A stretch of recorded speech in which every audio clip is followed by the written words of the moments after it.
Oh, I didn't get a question that time. All right, cool. All right, howdy, folks. My name's Dave. I'm a woodturner. I started this channel to become a better teacher and a better demonstrator. I really enjoy working with other turners, all skill levels, and the more I repeat the things that I've learned and to other people, the more it gets cemented in my own head. So, in turn, I also become a better turner. So, I think it's a win-win all the way around. Um, Thanks for joining me. It's Twitch Tuesday, man. Looking forward to turning today. I've got. It looks like part of the chat disappeared. Let's see. Yeah, sure enough. So hopefully it shows up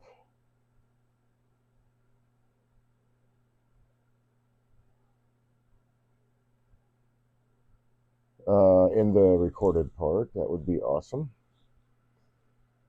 Anyway, Switch Tuesday. We're getting ready to turn. I got a piece of maple here that I want. It's green, so I want to turn a piece of green wood today. At least to start with and get that down. I've got a couple pieces of timber selected to turn. This one is going to be I guess you could call it an urn, a wide, short vase. So I guess basically an urn is the idea anyway. So I'm going to walk through, we're going to go through the whole thing. I've got this lump of wood, so let me turn the camera down here. So first things first, got a piece of wood, now gotta assess it. I'm gonna take a look and see what I'm dealing with. So I've got here, this is a piece of maple crotchwood, and yeah, I think that shows up okay. Let me adjust this camera a little bit more. There we go. So you see I've got some splits in there. Oh, whoops. You know what? I'll be right back. Looks like I left my Star Trek communication device inside. There it is. Just in case my tech support sees a problem and sends me a text or something like that.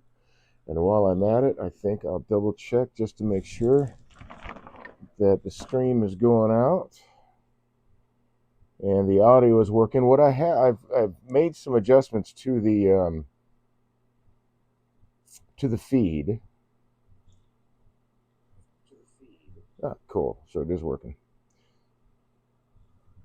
So that I should be getting when people put things in chat, it's text to speech. So hopefully I'll be able to hear it. And I got my computer speakers going here. I wanted to test this tonight and see if I might need to pick up some powered speakers. That might be a thing. So anyway, this is the end of the log, so to speak. It's a quarter of the part of the crotchwood. See, I got some splits in there happening. No ring checks, just splits from the drying process, which is not a bad thing necessarily. I've got a bunch of bark inclusions, so that might make some nice features in the piece if they stay there when they're dry. And looking at this looks like this might have been either part of like the tail end of, oh, that feels like bark. So that I was just going to say like a tail end of a bark inclusion or a branch growing out, but it seems to be soft enough right close to the crack that I'm betting it is the tail end of another bark inclusion. Here we've got what looks like a branchlet that had grown out this way, so there's a little bit of pith for that. But what I really want to pay attention to is the pith for the piece. There's still a little bit of pith in there, just up in this top 2 inches, 2.5, yeah, 2 inches. And so I've got a little bit of a split there. But this whole corner is going to be turned away round, so I'm not really concerned about that. I look at this side. I don't really see a whole lot. happening there. No real cracks or splits other than this bit by the pith. But I do notice that this bark is loose. So I definitely want to take that off. I don't want anything, if it looks like it's going to fly off when it's spinning, I'll go ahead and take it off. So let's just do that now.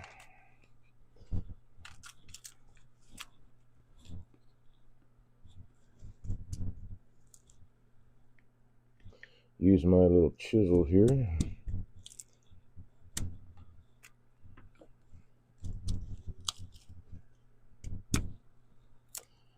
Now, all this bark doesn't have to come off. If it's stuck on there really, really good like that is, then I'm not going to worry about trying to peel that out of there. But bits like this need to definitely come off because they will just, well, it's a potential bird strike, right? It's potential something falling off the lathe and hitting the turner. And the turner's not so much into that. I haven't met any that are. Alright, so that's stuck on there pretty good.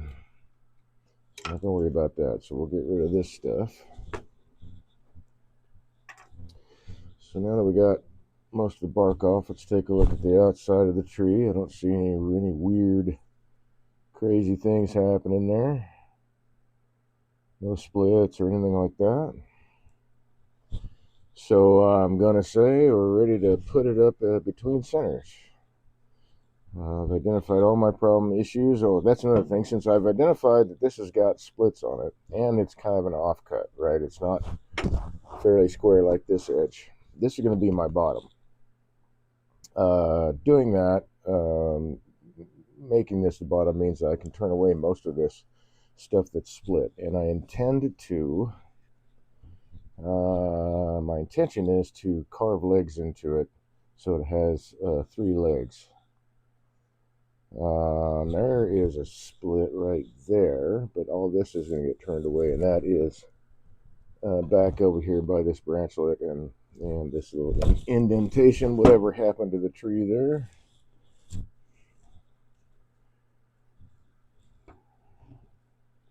So maybe the bark inclusion will stay as part of the piece, maybe not. I don't know. It kind of meanders through there. There's some right there. We'll see. So we're going to get it between centers, and I always try to start on the balance point. So I've extended this point over here somewhat to let this spin a little bit more freely. I can't really, no. Okay, I was going to say, actually I got fairly close to the balance point right off the bat, which is kind of groovy. Let's see, let's bring up this side. See where that puts us.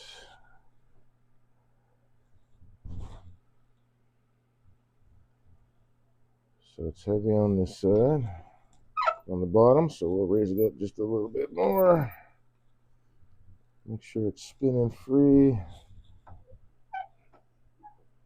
want it just resting on the points.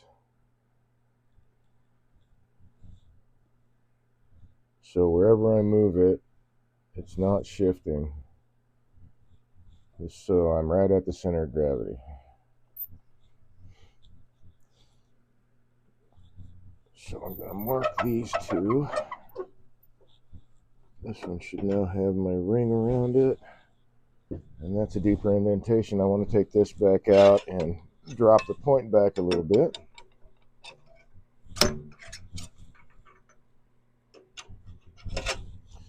I spent a little bit of time earlier taking out the bit here and cleaning that and cleaning the tube it rides in,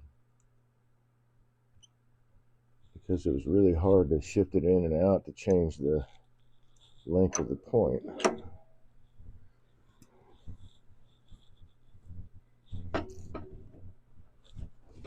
So I've got that center there.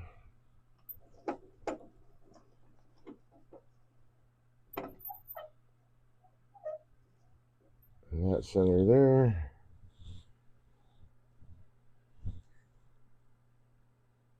We're good to go. So now I'm going to tighten this down and make sure that it's secure in the lathe.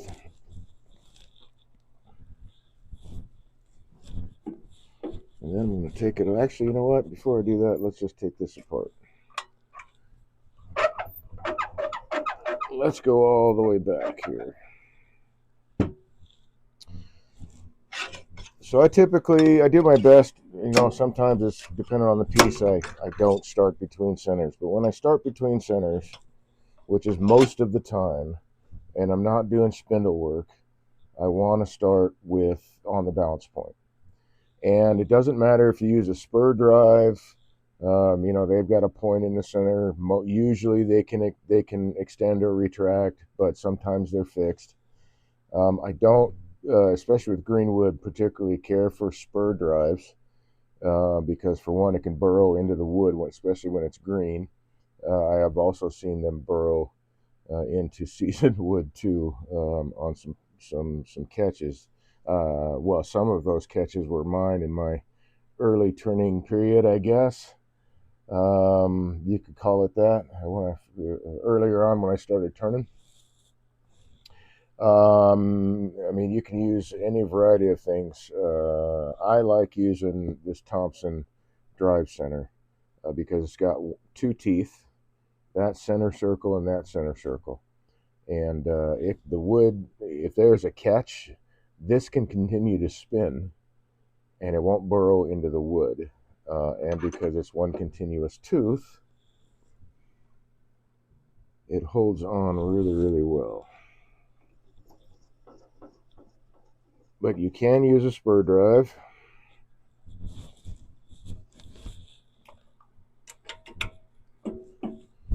Just make sure. And when I started turning, I explored all those too. I used to have a spur drive,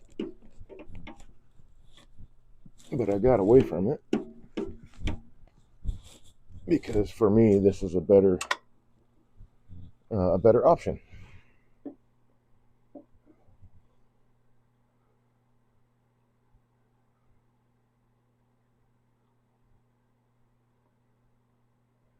Hey, Captain OB and Witchy Weaves and Wonders, welcome to the channel.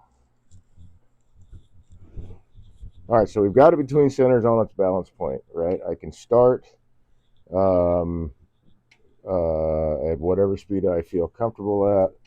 And usually on something on this size, I'm probably going to be turning at about 600, maybe 800 RPM. But the RPM doesn't matter. It really doesn't matter. It's whatever you're comfortable at. That may even change. I may even be turning faster or slower. I have been known to forget that my lathe is at its lowest speed. Looking for a tool rest here.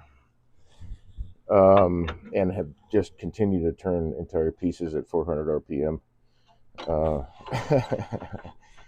So it's not the lathe speed that makes you a better turner. It's the practice that you put into what you've learned that makes you a better turner. So when people ask me those questions, like what lathe speed are you turning at, it's kind of like it's kind of immaterial. It's whatever you feel comfortable turning at. You should be able to reproduce things that you've learned on whatever lathe you're running at. Aha, so I am catching somewhere. Catching right on this corner down there, so I'll have to start off side till I get that turned away. Now where am I catching? Ooh, right there. Well then, I guess we're going completely offside. So I'm going to start with a bowl gouge. I could use a skew here because we're in spindle orientation, but I've got a lot of interlocking grain with this crotchwood here. You can see even in the chainsaw cuts, you can see some of that curl. It looks like a tear out, but it kind of is from the chainsaw, but it's where all the curl's at. Can't really see it so much on this piece weathered more than this side or that side. Anyhow, so let's get started. Use a roughing gouge. I would, if this was not such an oddly shaped piece, I would go with a skew, just doing peeling cuts and take it round. But well, that's not where we're at here. I got my glasses on.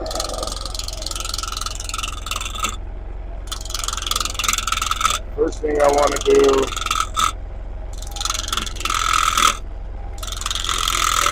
is make it round, or at least get close to that.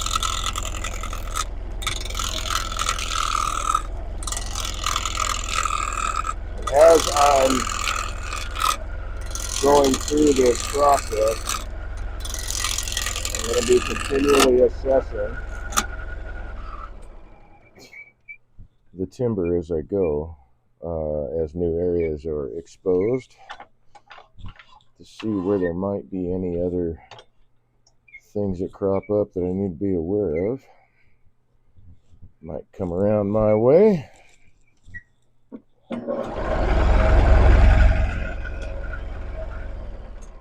Speaking of which, let's see, I guess you can't see that now, so I'll move it over this way.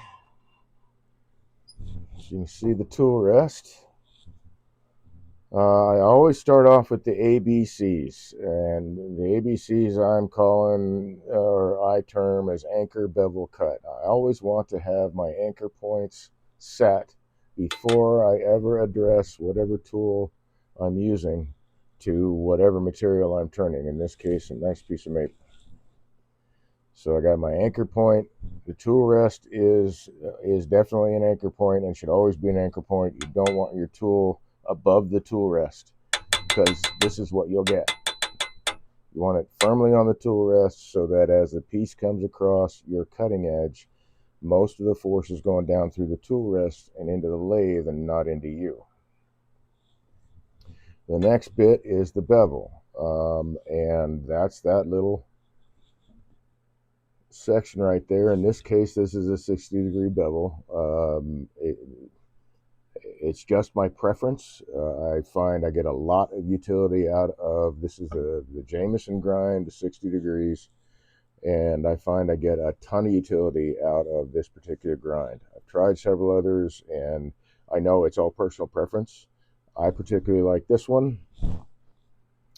But I want that bevel, wherever that bevel is pointing is where the tool really wants to travel easiest and wants to cut.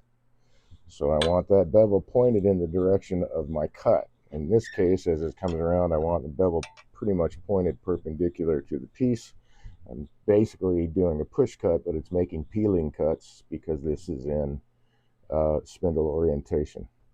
So once I have my anchor set, my bevel set, then I can rotate the tool, engage the cutting edge, and that's my cut. Once the fibers of the wood, in this case, start coming over the tool, I'm into my cut, and that cutting edge is engaged.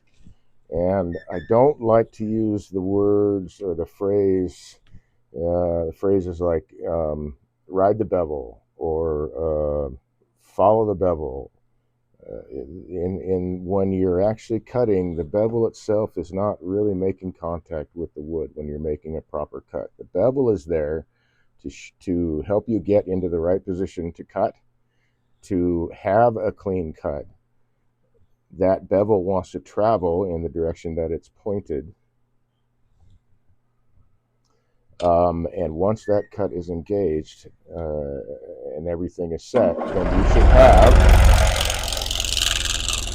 even with all that air coming across, a smooth cut.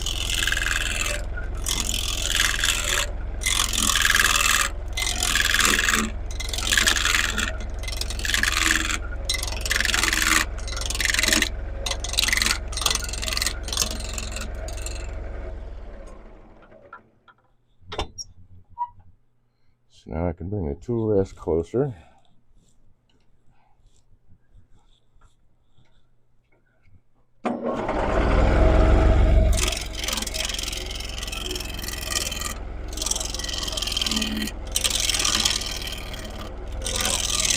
And I'll be able to see after this pass a little bit more of the timber.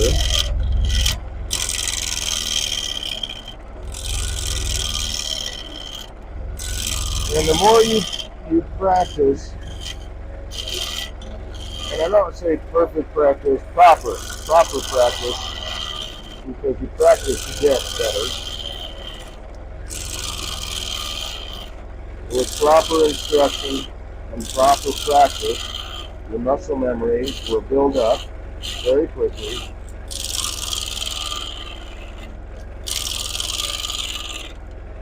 And it will be easier every time for you to get into position and start turning. And less stress on your body.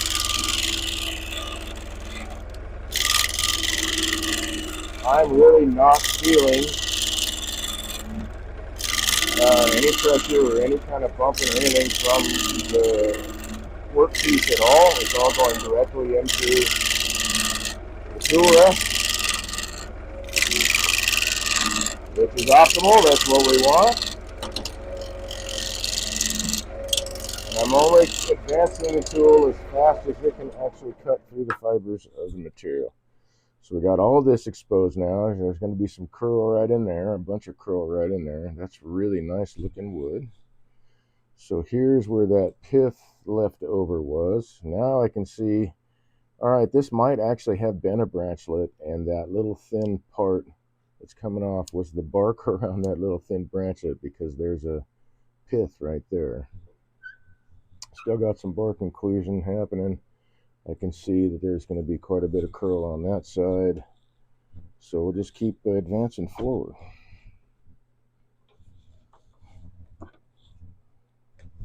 Make sure everything clears.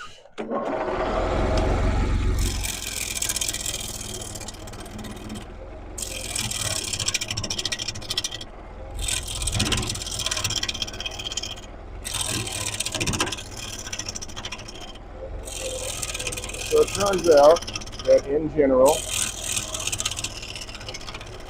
with, well, so far, every turning tool that I've used,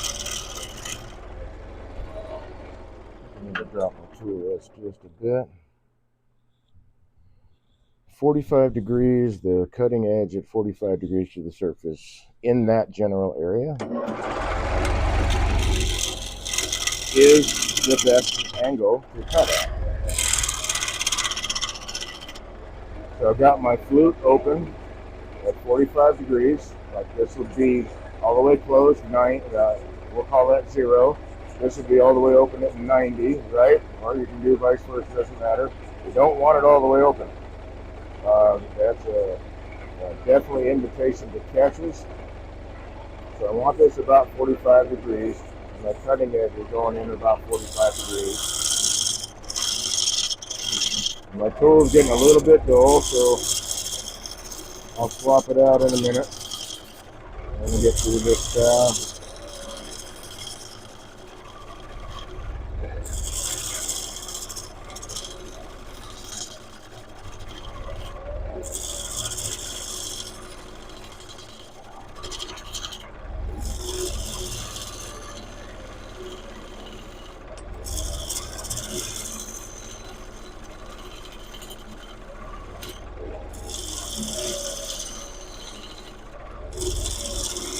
Really not a lot of effort. I'm only advancing the tool as fast as the tool can cut.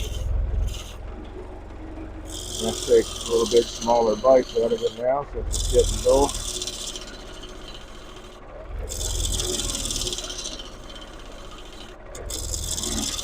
I finally get to use my wood handle again. It's warm enough that the robust collet is actually gripping the tool steel properly. So I think I'm going to call them up, man, and make some suggestions to improve this particular tool.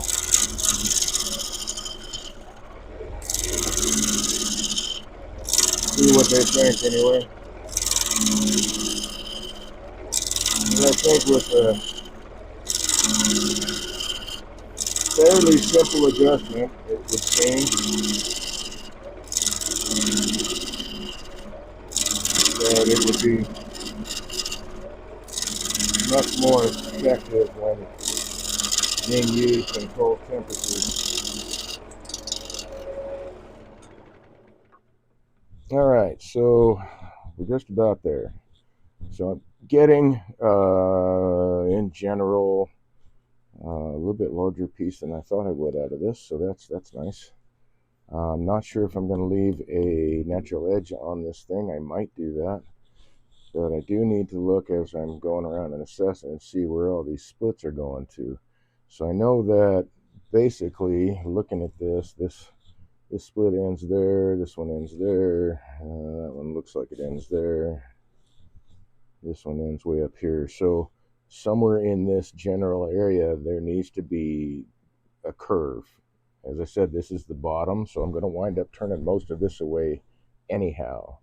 So at least this gives me an idea where I need to have the bottom curve start going in to get rid of, hopefully, turn away these splits on this piece of green timber. So it looks like I will have some, keep my fingers crossed, some nice little bark inclusions all over the piece. So I'm hoping that is going to be the case.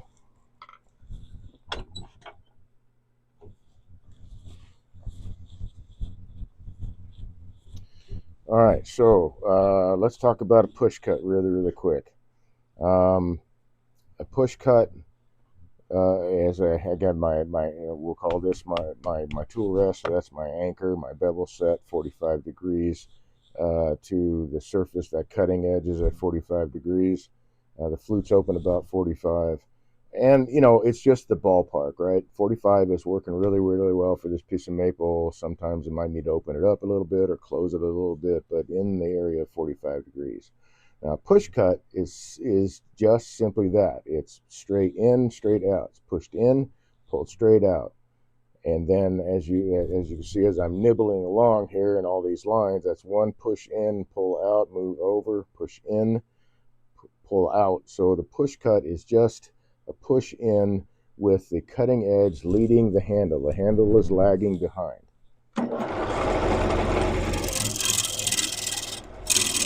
Oh, I was going to change that tool steel, wasn't I?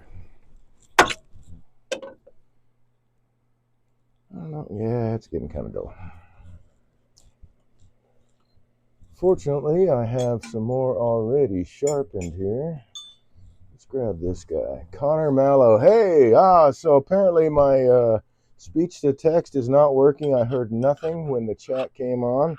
So that is good to know. I'll have to do some more tests. Connor, how you doing, man? I'm glad I looked up at the chat because I was waiting to hear voices tell me what was being typed in. Captain OB says, "Hey all, thanks for showing up today." Hey Dave Rife. Hey man, how you doing? So hey, that's another thing. Captain OB, another is a fellow Air Force veteran. He's finally looks like he's starting to stream on Twitch. So go check out his channel. I know that he's now starting to work towards affiliate like I just got. So yeah, go visit his channel. I'm not sure what his schedule is at this point, or even if he has one set. But he's pretty new. He's also on his beginning journey as a woodturner.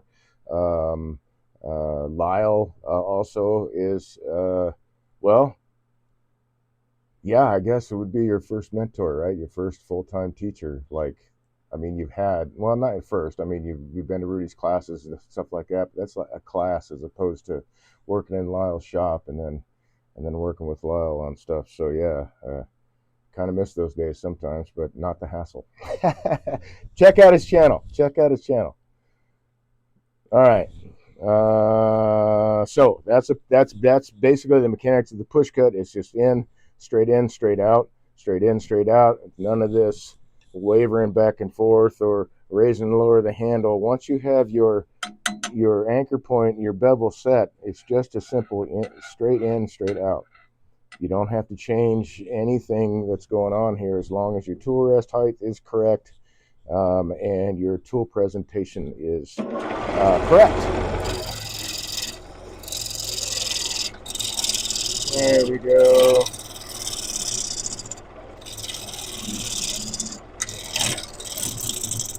I don't get to hog any stuff off yet today, so.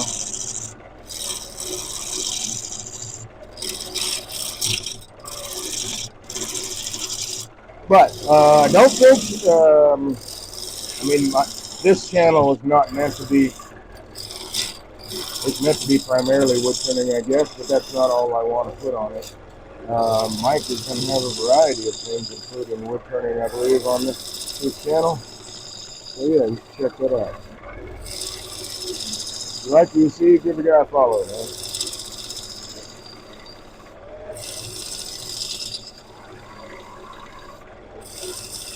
I'm starting to get some unbroken shavings. Once I get past this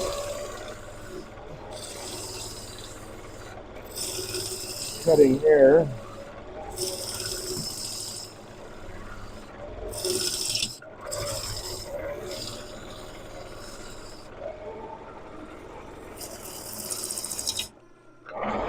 Well, I guess that's not going to help me either.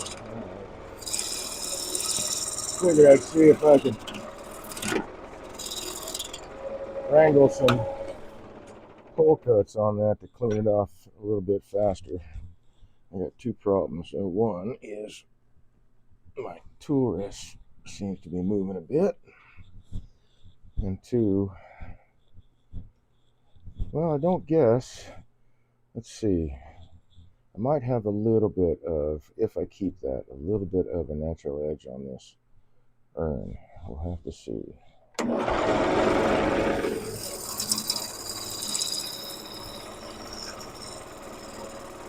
So what I'm doing, let's swap camera views down here. So this is the mechanics of a pull cut, right? I have my anchor, my bevel is set at 45 degrees, my cutting edge is at 45-ish degrees to the workpiece. But the handle now is in front of the cutting edge. So the handle is leading. So that's basically why they call it a pull cut. You're pulling the tool with the handle. I want to keep my cut, and I'll be cutting on the lower wing. Excuse me, got a piece of timber in my mouth. I want to keep about a third. I want to keep the cut to be about the third of the length of this wing or less. Sometimes it also depends on how much I can hog off at once. But I want to keep that where the timber is coming over, and I don't. Here, let's turn it this way. Yeah, so that basically is the same thing. You can see where that timber is coming over on that point. Well, it's not on the point, but it is just to the side of it where I'm catching that cutting edge. Okay, I'm going to be doing it the other direction.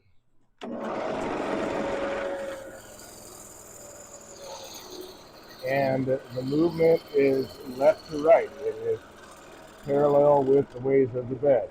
So I've got my feet about shoulder width apart. I'm kind of in a not a full L stance, but kind of a half-ass L stance. So my leading foot is not straight. It's more at a 45-degree angle.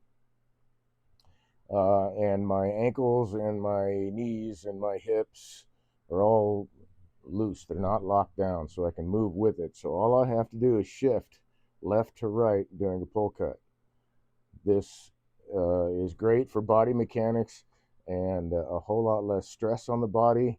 And I want to keep that range of movement in the space that I can comfortably move at. So if that means I've got a long piece and I got to shift every so often, as I'm doing here, that's okay. I want to be able to let my body do the work. Most of the force, 90, a very high 90 percentile, 97, 98% of the force of the timber is going down into the tool and into the tool rest. Some of it is coming into me, but because I'm anchored on my body and I'm only moving as fast as the tool can cut, it's not uncomfortable or not really in danger of hurting myself.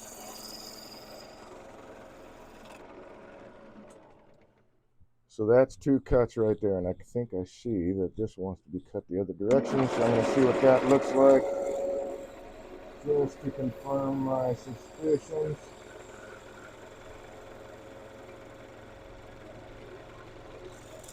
Knock all the high points of that stuff off.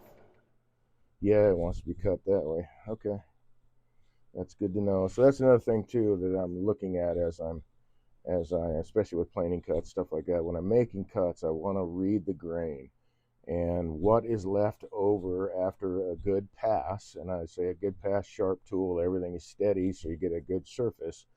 Once you make that pass, you take a look at the grain and see, do you have tear outs? I say I got a little bit of tear out where all the curl is, but it was worse going that way than it is going this way. So I'm going to make most of the shape going this direction.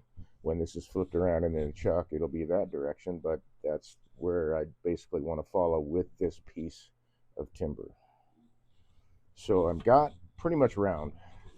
It's going to be a bummer that I'm going to lose some of this stuff, but let's get to that. I want to start, now that I see that it's a pretty contiguous, I don't have a lot of splits or cracks in it other down here at the bottom that's going to get turned away, so I'm pretty happy with what I got to work with. There'll be some nice features and some nice curl. I'm going to try to fume this too. I really want, I want to try that. I've got some red oak over here that I want to try out too at some point.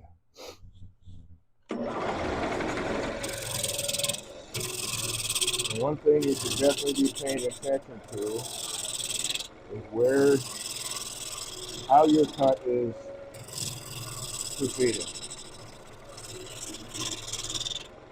I'm cutting in the direction that I have support from the grain underneath the cut, because I'm cutting it at an angle. If I was to cut this way, then there's a possibility that the fibers that are laying this way will want to get lifted up, and that'll fuzz everything up. So I want to cut into where I have support for the cut. So I'm cutting down into the side of the tree, because this is where the grain runs right parallel with the lace. So that means that the rings are this direction. So I'm cutting into the side of the tree.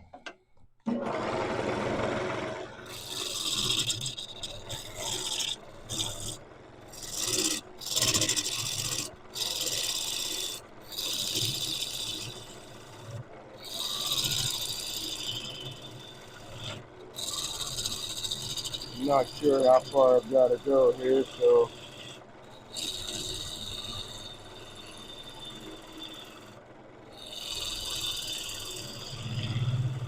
probably about, I'm hoping that's at least 2/3 of the way that I've got to go. Well, that's going to be rounded out. So, yeah, I'm about 2/3 of the depth that I really need to go to get my foot set and get rid of most of this split timber.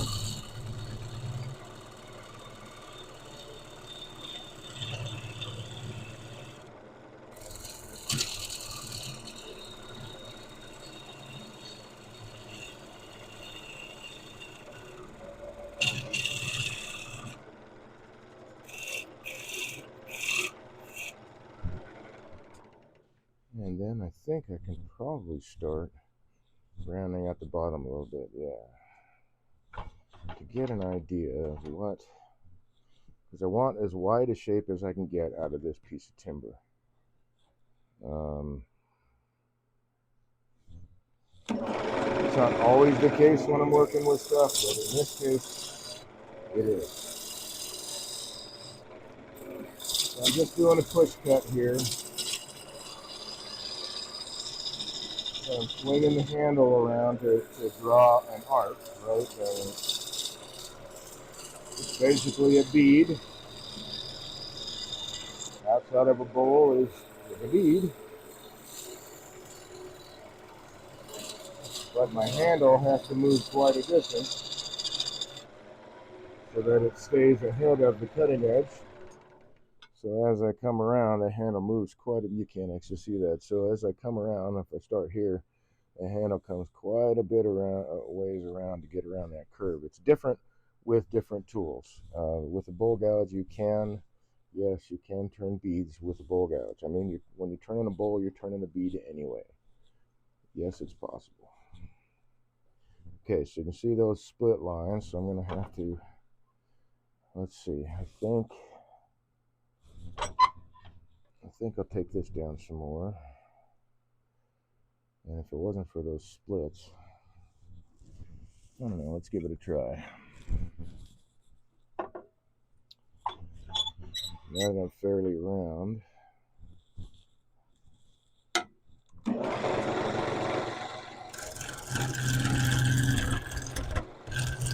yeah, those splits are going to give me trouble with the skew because they want to open up, as you can see. I was hoping I could just do some peel cuts with that, but I kind of suspected that wouldn't be the case.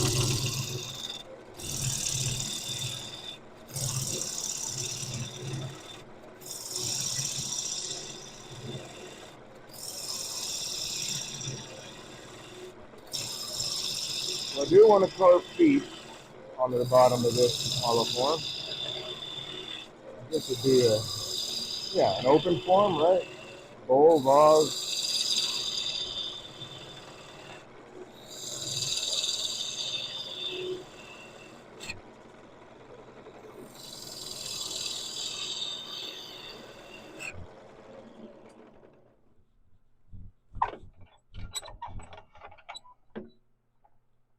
Let's see, it looks like a good angle. Not seeing any beetles in this one. So I'll have to come back a little bit more. Hopefully 1 or 2 passes will get rid of those, what's left of the splits, and I'll still have some nice curl at the very bottom.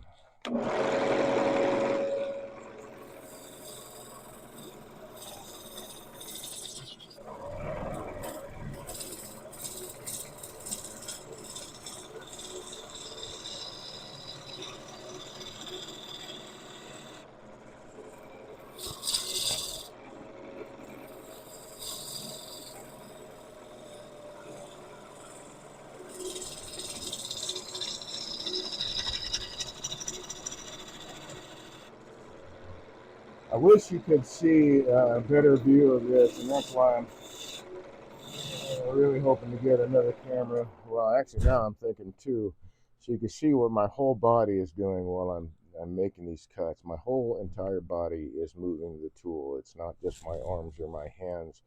Everything I'm doing, I'm moving into the cut. So there's a little bit of split there.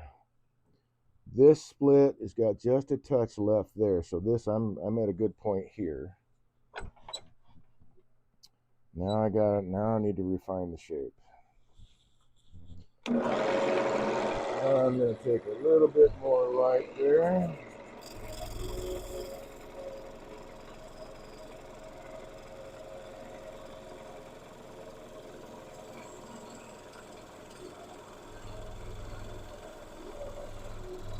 I guess I should have mentioned too, with a pull cut, the handle is always down low because your cutting edge has to be up so that it can engage the material properly.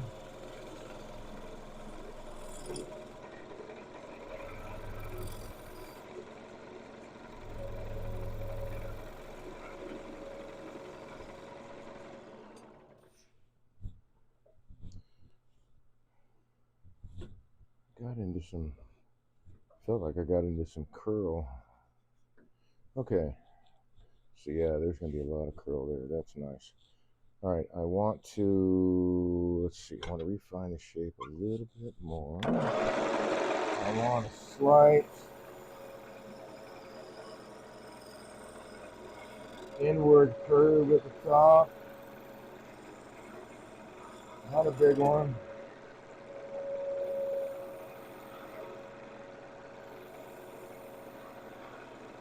Huh. Seems to be cutting really nicely in that direction now. So it might have been the outer wood. Let's try it the rest of the way because I'm getting a really nice surface here.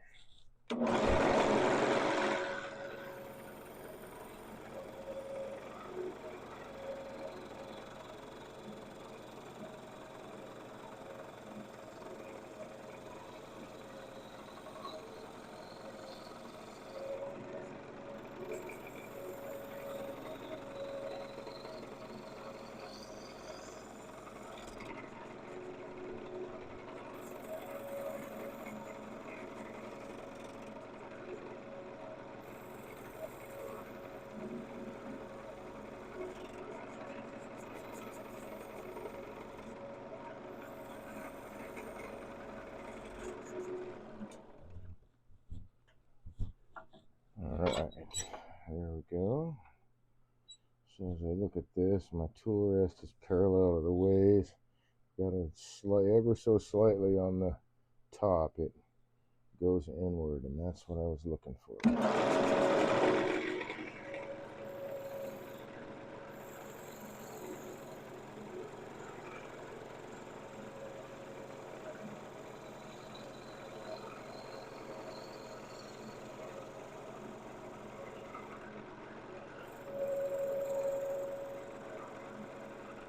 My whole body is moving with the tool. I'm not just moving my arms.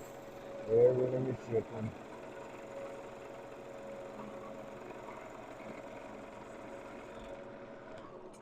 Turning should be fun and enjoyable, man. Not beat the hell out of yourself kind of prospect. All right, so there's the split. So I'm going to start. I'm going to set myself a place for chuck right here.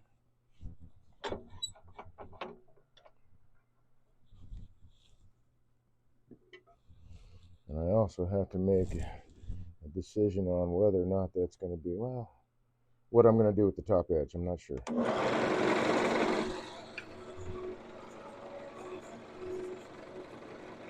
So spindle gouge is a little bit different tool to work with than a bowl gouge.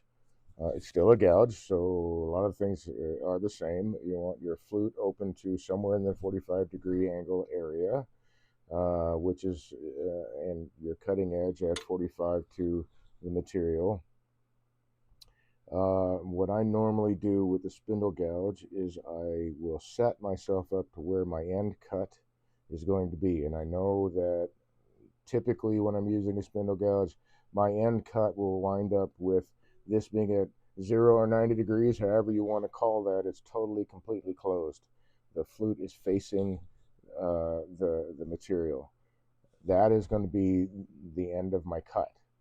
So I set my thumb at the top of the tool there, because I know when I'm working with the spindle gouge, okay, I don't want to say that. I know that when I'm making this particular cut, that I'm working to be in my neutral position with my body. I want to be comfortable when I'm at the end of the cut. So I've set myself up there. Because of the practice that I've done over the years, I have adjusted where my body's natural neutral resting point is when I'm at the lathe. So this is a neutral, natural resting point for me. I have to start cutting on the lower wing, but at the very close to the top there with the spindle gouge. So I've got to drop the tool handle. I have to open the tool up to 45 degrees, which now puts my thumb off to the side. That is not my neutral, comfortable position. And all I'm going to do is raise the tool handle. And my body will naturally, as you can see here, I'm just going straight up. My hand and arm want to move naturally into the neutral position. So I'm starting from uncomfortable, working to comfortable. Just raising the handle. and I'm done. That's it. That's all it took. So that's where I'm going to hold on to it with the chuck. So I got to figure out what I'm going to do with the rest of that here in a bit.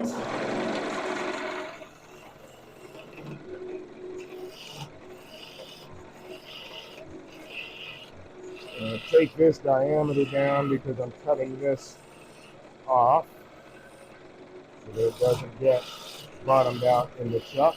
I just want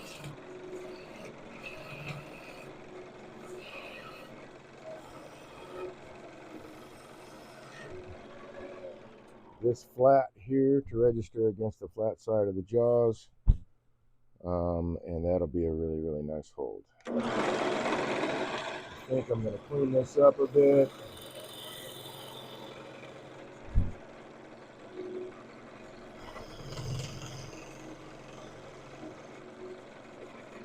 Take that sharp edge off, just because I like to lose the sharp edges. So I got a slight dovetail there ready for the jaws. All right, now I need to refine the rest, the bottom part of this vessel. I can put my spindle gouge away for now.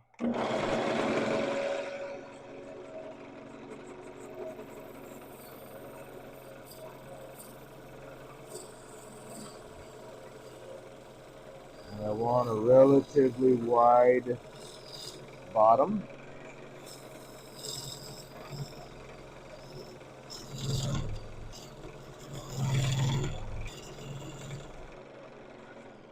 So I'm leaving that little bit to register on the face of the jaws. And now I'm in the area where I need to decide where my feet are going to be carved into. I've gotten rid of all of the what you may call defects. I've got a little bit left of that split. That's what that is right there. But again, I'm going to turn that away here real shortly. And we just about got the shape I'm after with this piece.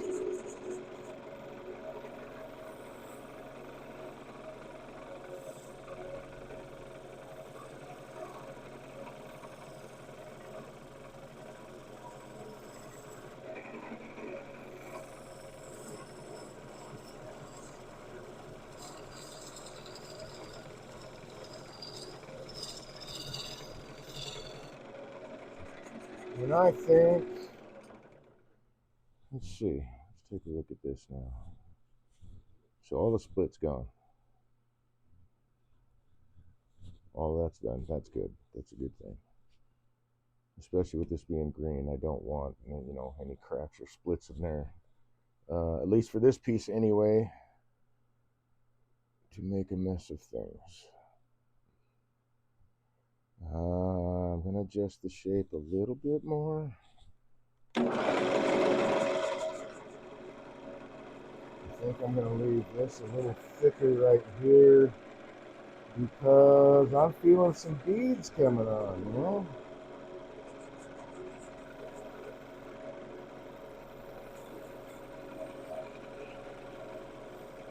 With just thumb pressure, I'm moving my whole body with the tool.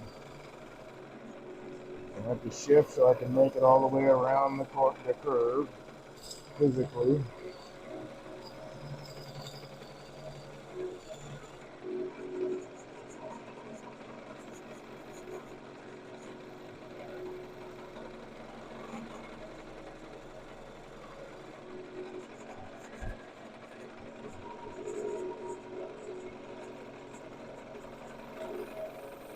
And I'm just choosing to use a bowl gouge. Doesn't matter what tool you use for this. If you want to use a spindle gouge, you can use that.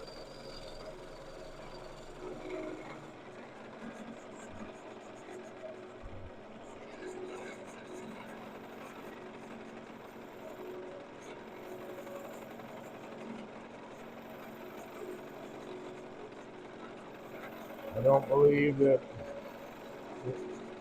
generally speaking, one tool is better than another.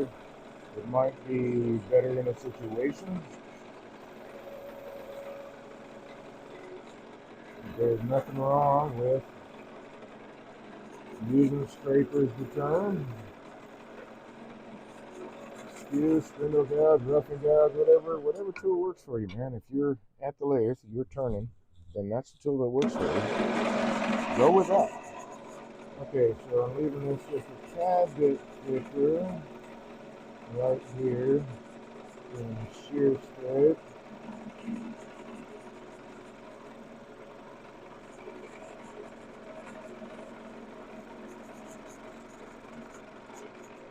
I want to limit how much sanding I actually have to do.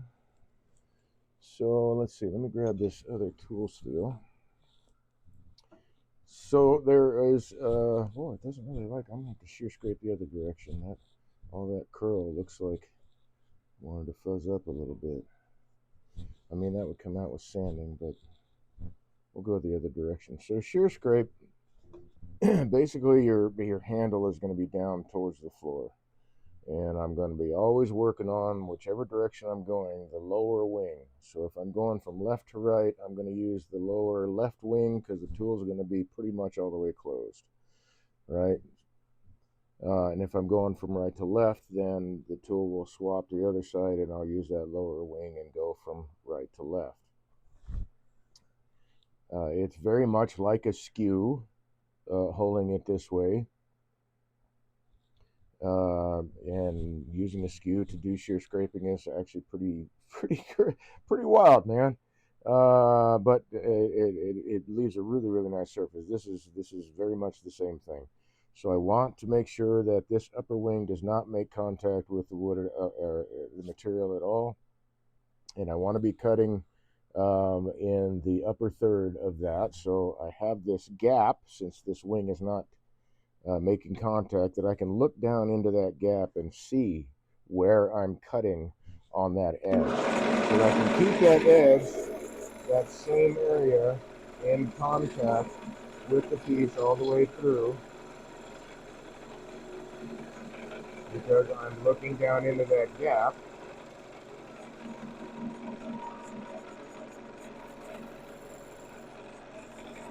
And that helps me keep my orientation of my tool in the most efficient orientation. So you can shear scrape without a handle. The chances of getting a catch with a shear scrape are phenomenally high, phenomenally low. All right, it's very hard to get a catch doing a shear scrape. It's also very difficult to get a catch when you're scraping with a gouge, because even if the other wing made contact, right, I'm scraping and the other wing makes contact, it's not going to do anything. There's no catch. So a scrape and a shear scrape are among the safest cuts you can do with a gouge. Alright, so that's a pretty okay surface. I'm not thrilled with it, so I think that I'm going to wind up doing a little bit more sanding than I want. But I think if I go back over this, maybe in the other direction, that the grain will cut the way I'd like it to. Okay, that helped a lot.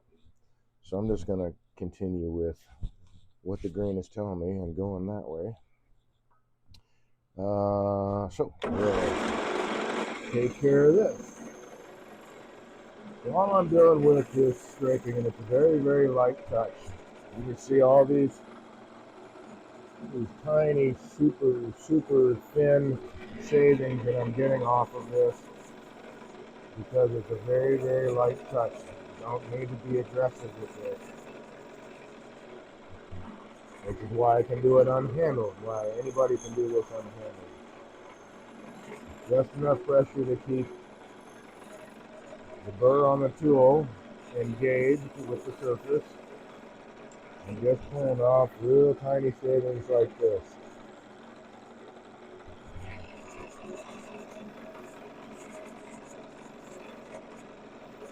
And since that wing is not going to make contact with the surface, I can look down in the gap and make sure that I'm cutting on the same spot as I move across the surface. The same spot of the cutting tool.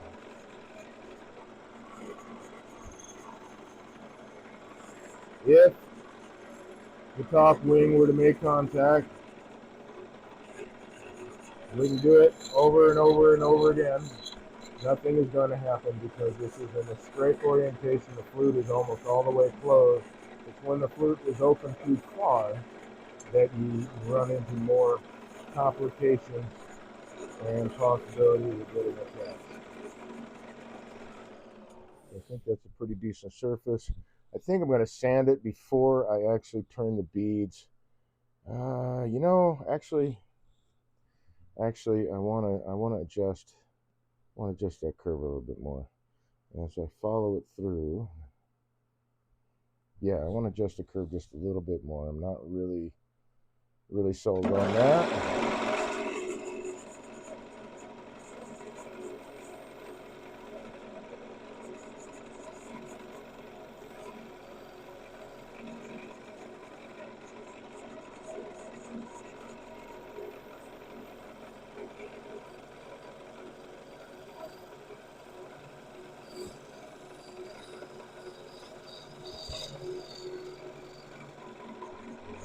That's closer to what I'm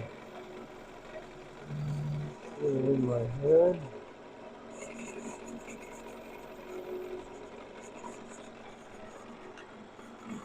A little scraping just to refine the surface to limit how much sanding I actually have to do.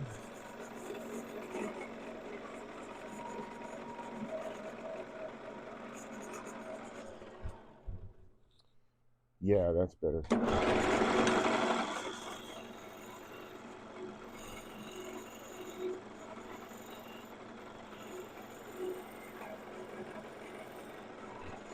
And then I'm going to do the sanding unpowered without air.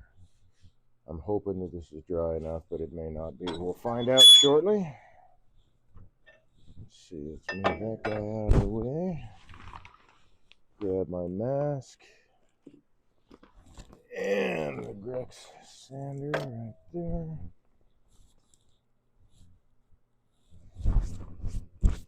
And the 220. Actually, I could probably hit that with 320 and be fine, but we'll go with 220. Gotta love sharp tools, man. The better surface you leave yourself as you're going along, the surface prep and all that, the better off you are when it comes down to sanding and finishing. You gotta. What do they say? Finish your surface your surface and finish your finish. I don't know, something like that. Orange. Oh, Connor Mallow says. Let me go back. Sorry. Connor Mallow says. So I heard you're going to be demonstrating this Saturday for the meeting. Am I? I have no idea. I guess I better talk to people because I mean I can do it. I just don't know if I am or not. And Orange Dan 76 says, "Hey Dave, hey Dan, how you doing, man? How you doing? Thanks for coming out tonight."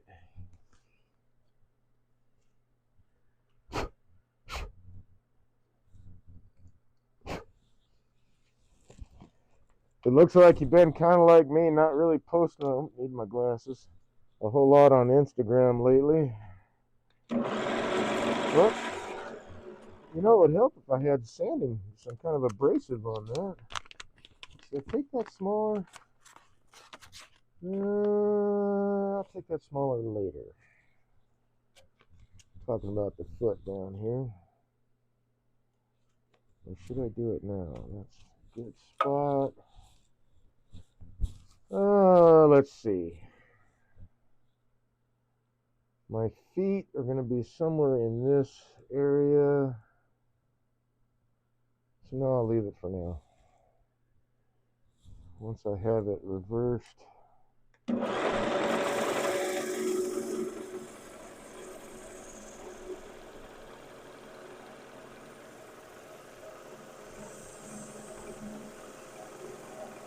So it is loading up the abrasive a little bit, but not as bad as I thought it might. It's not super green, but it's still green.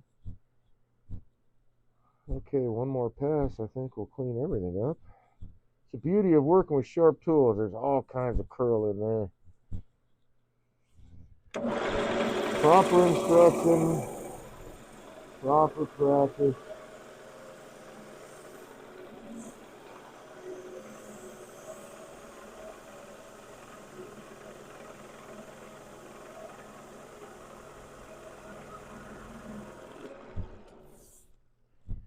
Okay, let's take another look here just to be sure. I may need to make one more pass. And if I do, it's time to change the abrasive. So I'll take one more pass with fresh abrasive and then we'll move on.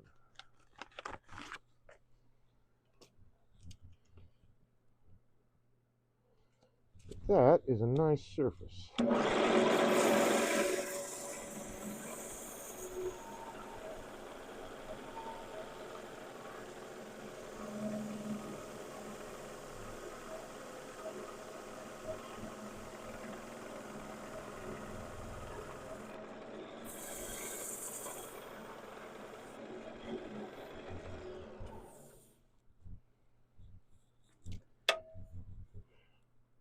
Yeah, that's something I definitely need to check. I need to know if I'm supposed to be doing that. Alright, looks like I might need, well, let's see.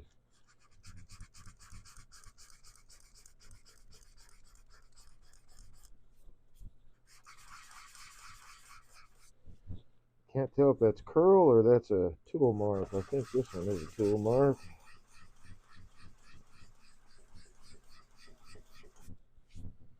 Alright, as much as I hate to say it, looks like I'm going to turn on the compressor.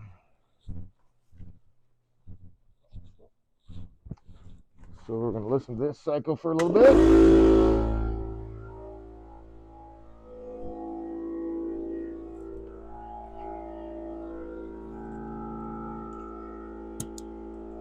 Just got a couple of small areas that need a little extra attention.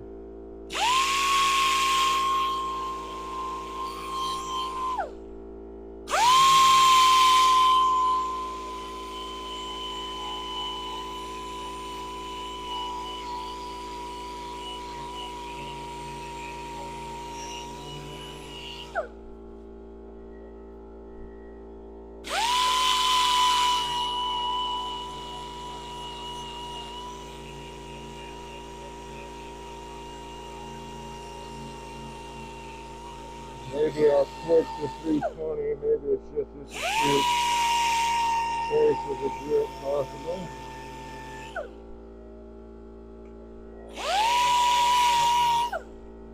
Or what I'm trying to do. That doesn't really make a whole lot of sense, I guess. But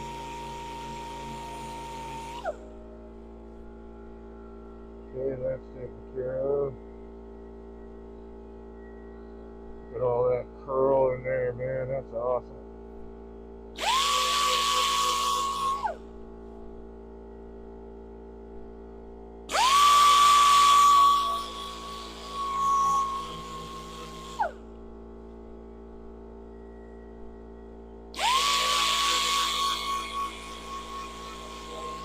Great.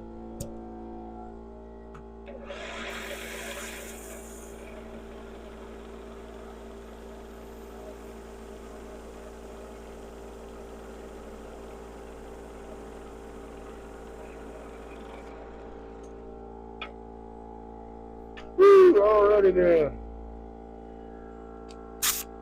Let this dust down a little bit. Put that away before I take the mask off.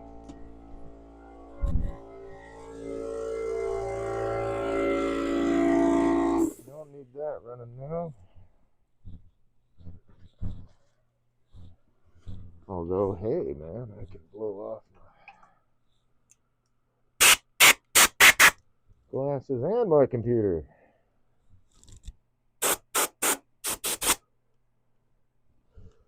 Alright, that's what Rich said. Connor Mello said that's what Rich said. Assuming you mean Rich Fulla, probably. It's possible, man. I know that I told them that if they needed somebody, I'm always happy to jump up there, man, because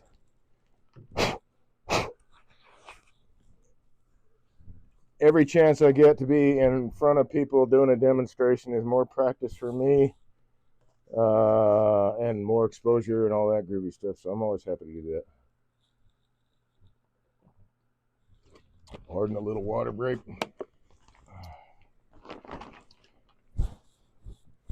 All right, so a little bit of a natural edge, and I'm going to leave that. Yeah, what I really wanted to capture was all this. So I'll have a little bit of a natural edge there. Then I'll be able to carve feet. All right, so it's time to cut this off. I'm pretty much done with the outside other than working the bottom. And that I will do when the piece is hollowed out on the inside.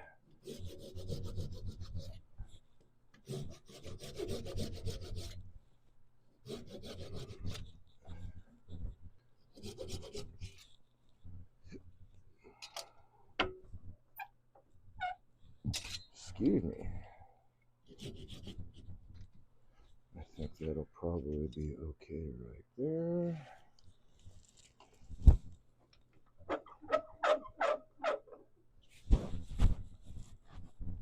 Or not.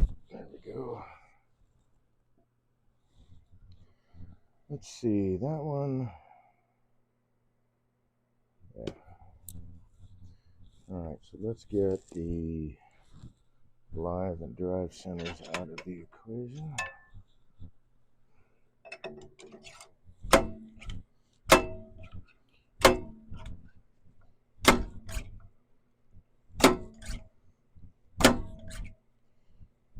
Get the mallet.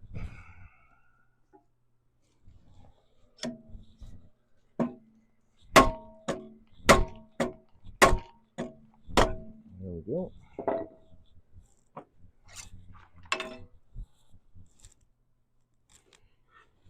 View over here.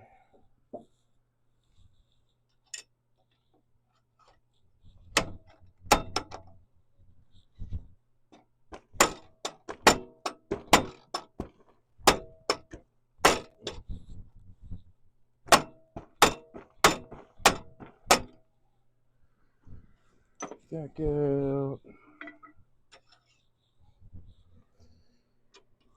We'll end up using the live center again, but not for a while.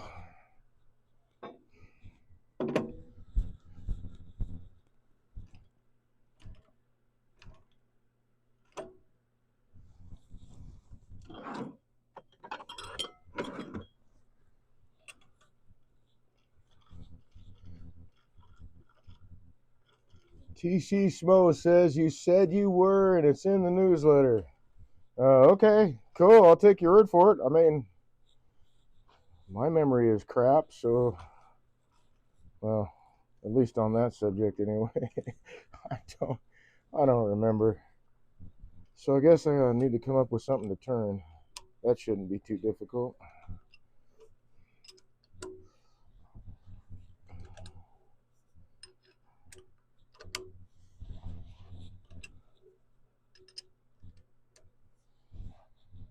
So I have decided, since I'm going to need to use a jam chuck to be able to work on the bottom of this guy, that I'm going to flatten the top out.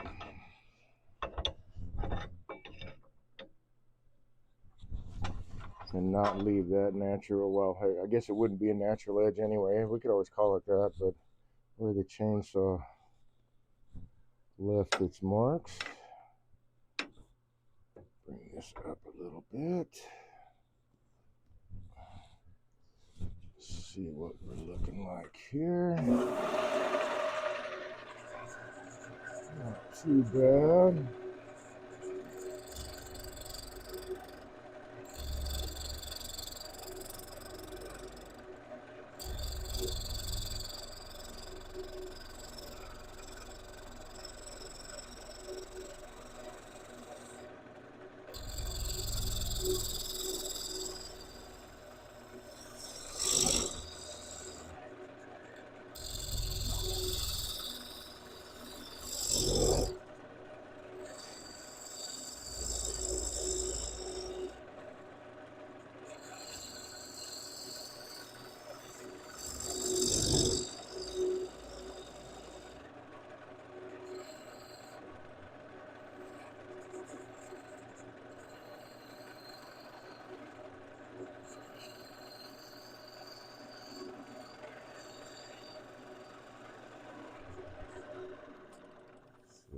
looks...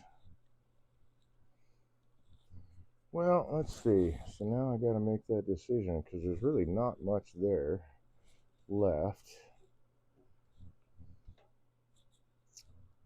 to use as a natural edge. I want to keep all this though. So you know what? I'm going to leave that. And that will just be, I don't know, we'll find out when we get there. Probably be a really thin wall, I don't know. See, if I took all that off, that would take me down to here, which I'll just be losing that. And a little bit there. He says. You know, I think I'm going to take it off, actually.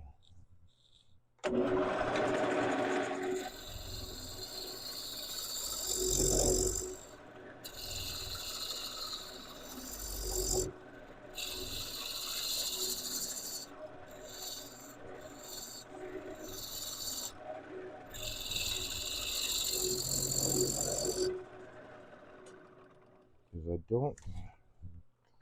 Now, something like that, maybe a little bit more, and then leave just a little bit of that, maybe. I'm also kind of worried, well, I don't know, man, it didn't split, and it was covered by bark. This is the outside of the tree. So maybe I don't have to worry about it too much.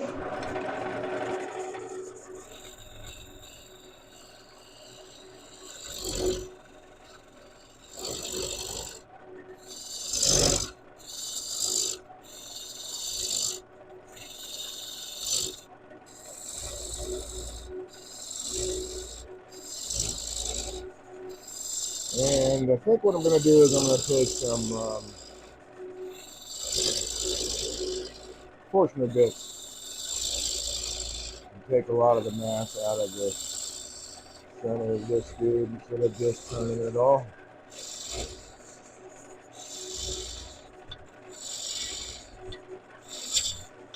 Or am I? I don't know.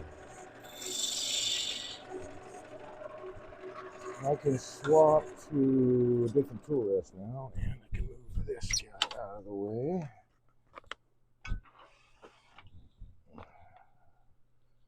Set up the death towel. Alright, get rid of the abrasive discs.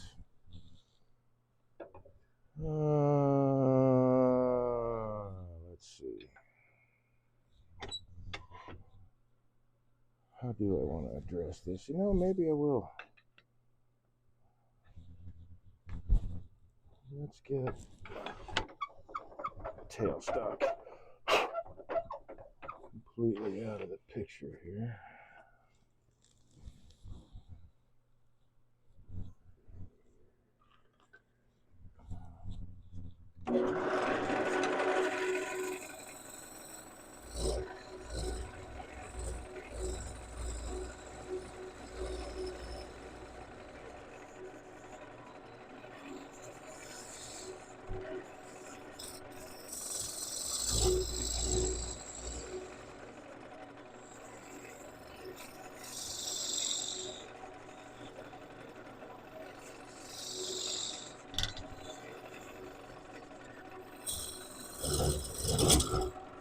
Yep, that's not going to work out well. So I'm going to remove the mass. And I'm going to double check my grit here.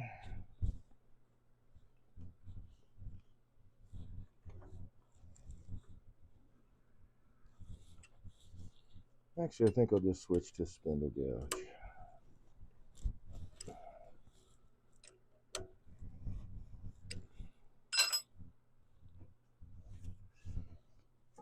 So, how's my edge? Doing good. Let's see, I think I need to swap the handle too because the handle is too long.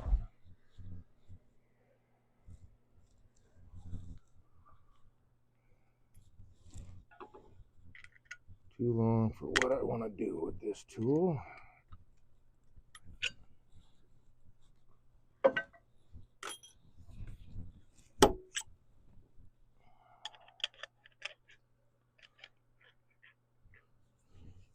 I do really like the idea of the robust collet system. I really do.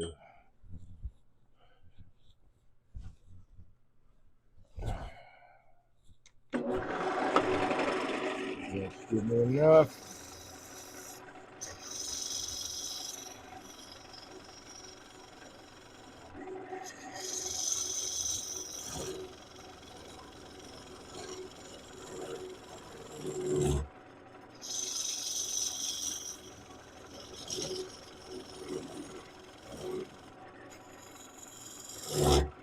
So let's work on wall thickness here.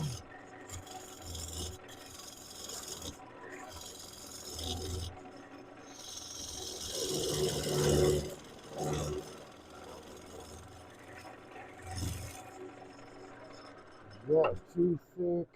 I'm losing tools off of it. Tool rest, there we go.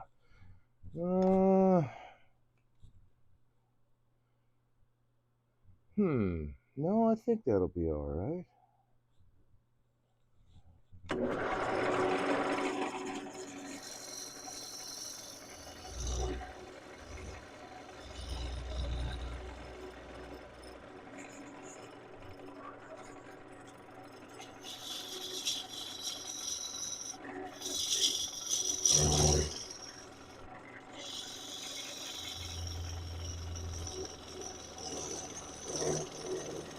So we'll just hollow it with a spindle gouge.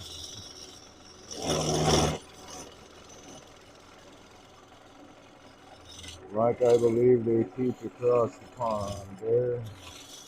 Work from the center out.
Maybe a little bit of top setting action.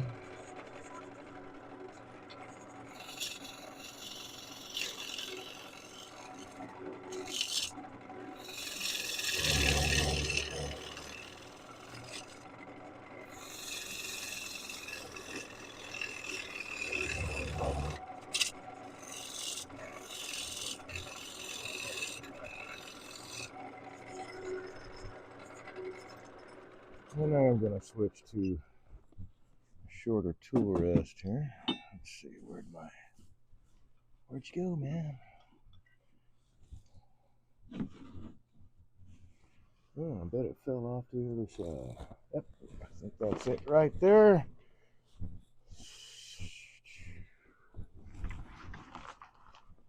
Oh, a little bit of the vibration. Oh no, that's that tool. And there's that tool.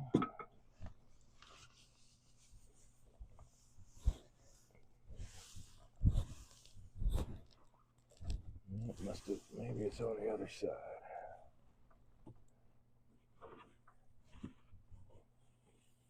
Or even right there, I don't know. Alright, not there.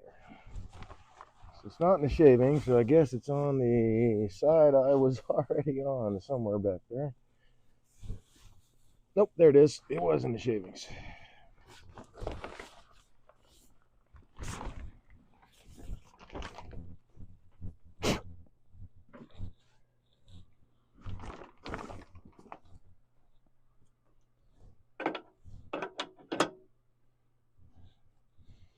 Let's see where I'm at here. Drop that down a little bit.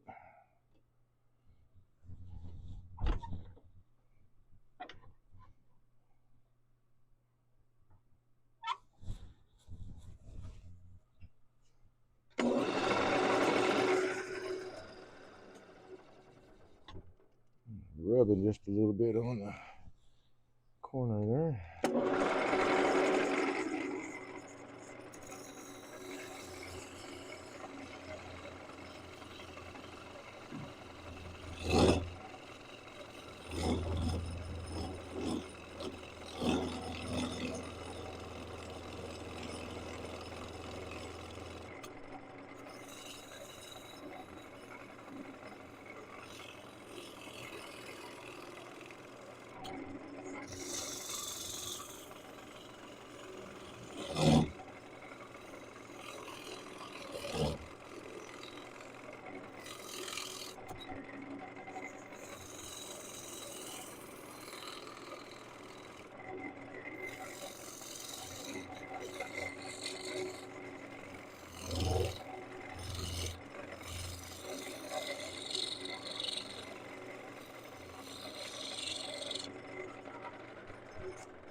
That's looking pretty good. Might actually still be a little high with the tool rest.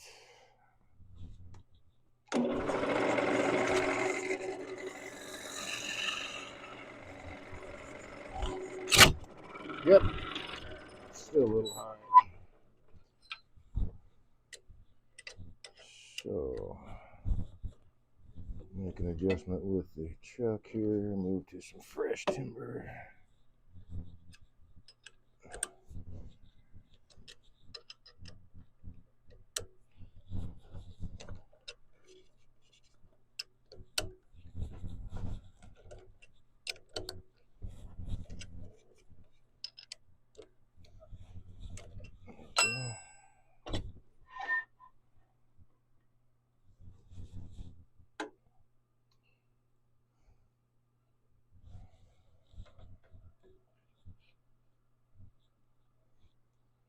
Let's try that.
Make sure we're not rubbing anywhere.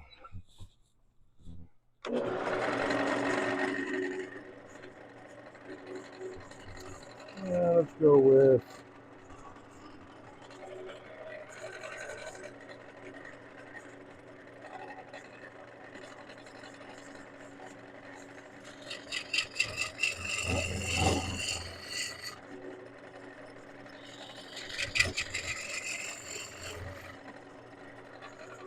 tailstock's almost in the way here. Hold on a second. Let me move this lamp. And then I can move this tailstock further back.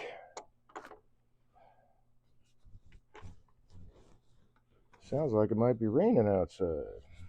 Oh, I don't need the Allen wrenches either. How's my edge doing? Oh, time to dress up the edge. I'll step over to the grinder and freshen this dude up. Really need another camera over here.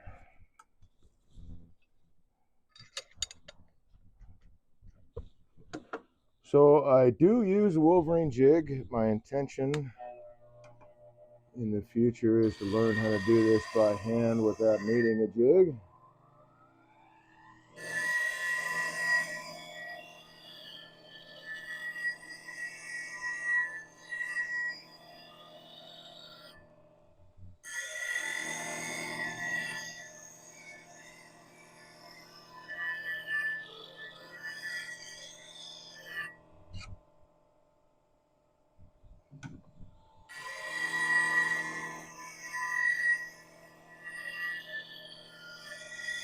But for now I use a Wolverine jig so I can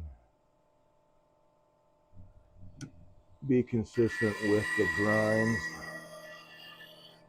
that I have until I learn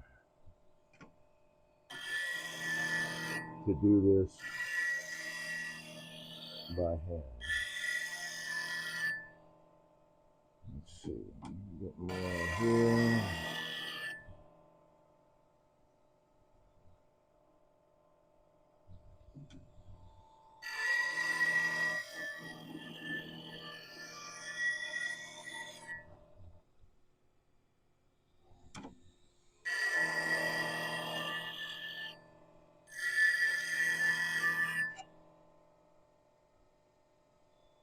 The other thing is I'm very picky on my grind, so I want my tool profile to be a certain way.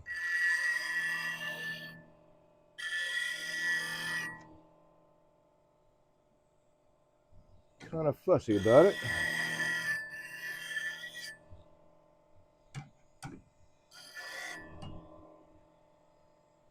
That looks good, that looks good. All right, cool.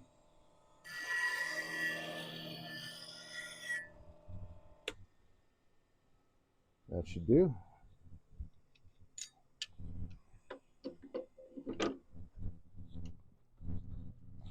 Yeah, that's kind of a bummer, man. I was hoping that speech to text to speech would work.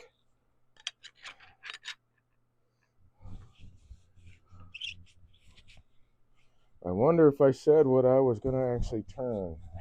I better look at the I better look at the newsletter. Okay.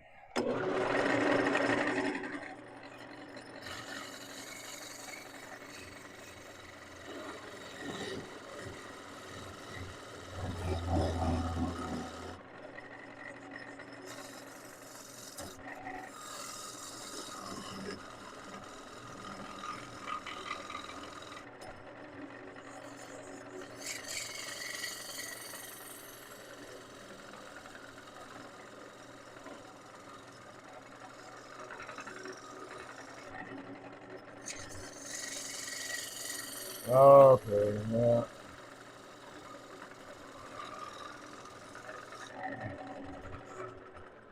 Do need to lower my tool rest some more. Let's try that. Not too much more, I hope.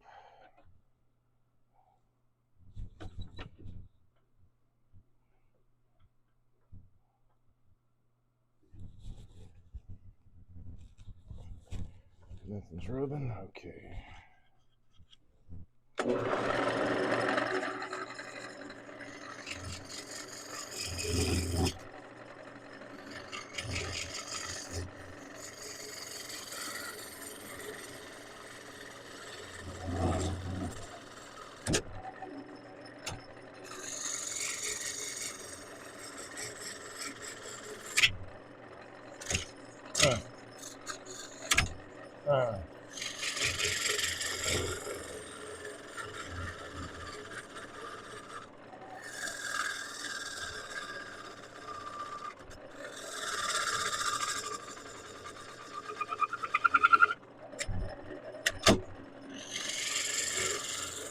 Alright, so I need to adjust my grind because something is off. Yeah, it is off a little bit. We can get the light better over on that grinder too. Alright. Still got a good edge, it's just not quite the right geometry.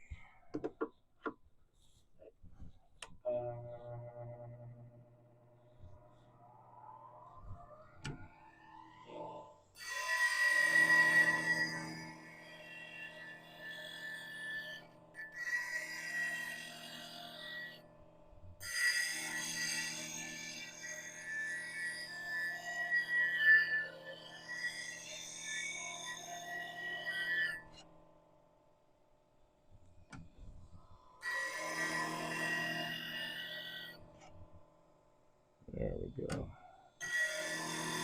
Yeah, it's looking about much better, yes. I left my tool just a little bit too pointy for the flute that I have on this tool. And the pointier a tool is, at least on a gouge, the more aggressive it is. And less forgiving.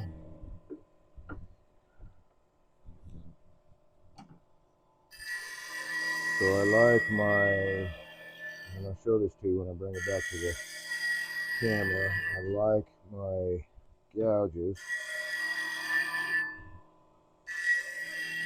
to have the lower curve of the nose of it, I guess, right at the apex of the bottom of the flute.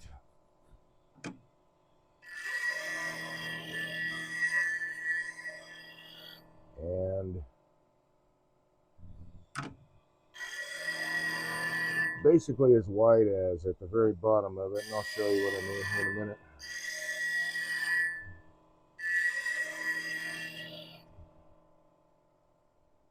Not quite, almost.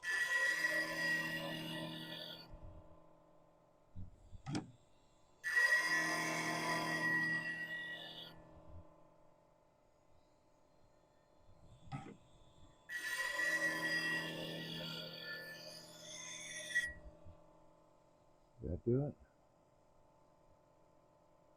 Think that did it? All right. So back to the camera. What I'm talking about, anything new in chat? No, you didn't say what you were turning. It's a mystery. Oh, good. Good. I like mysteries. So I want, let's see, let's get a better view here. Yeah, okay. So as far as this flute is concerned, I want the nose of the grind that I'm putting on to cover most of that flute surface, right? And then I want it rounded off, so where it comes straight up across the probably 2/3 of that flute is where this grind comes into play. And I don't want it really pointy. I want to be able to address as much of the bottom of this flute in that cutting edge as I possibly can, so that's a more forgiving tool. It's not so aggressive.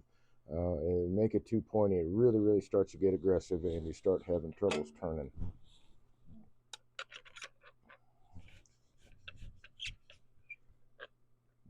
Again, that's my preference for this particular tool. There are probably as many preferences as there are people on the planet. Go with what works for you. My gosh, I can't believe. Well, that must be dust then. I thought I was fogging up the camera again. Okay. So we'll turn this back down to this guy. It's a mystery demo. I'm digging it. So I'm about 2/3 of the way in.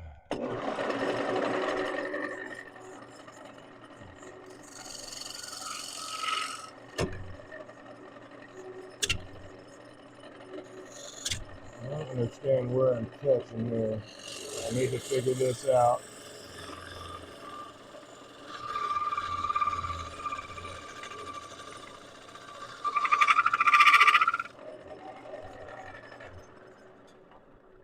Might be too far off the tool rest. That was a good cut. Nothing's rubbing.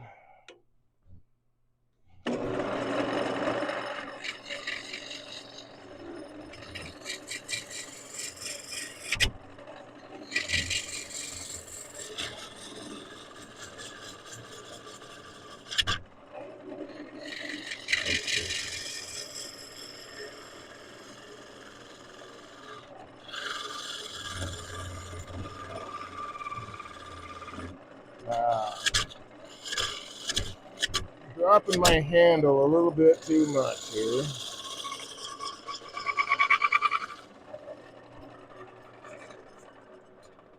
So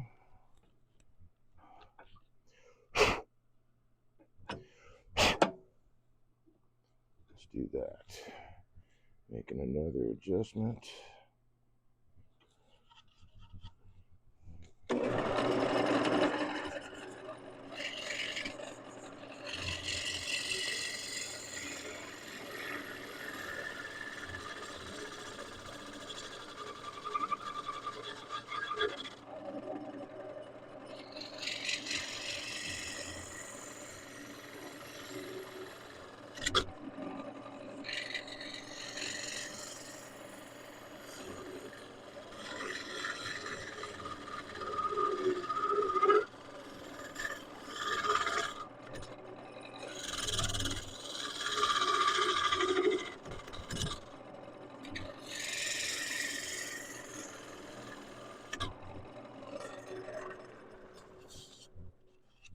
Clean all that out of there. Does that start to get in the way?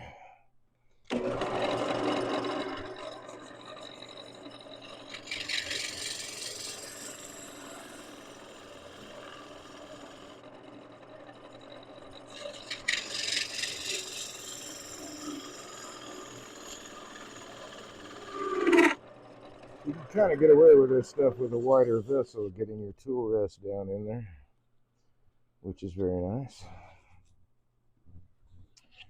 All right, let's see if I can blow that out. There we go.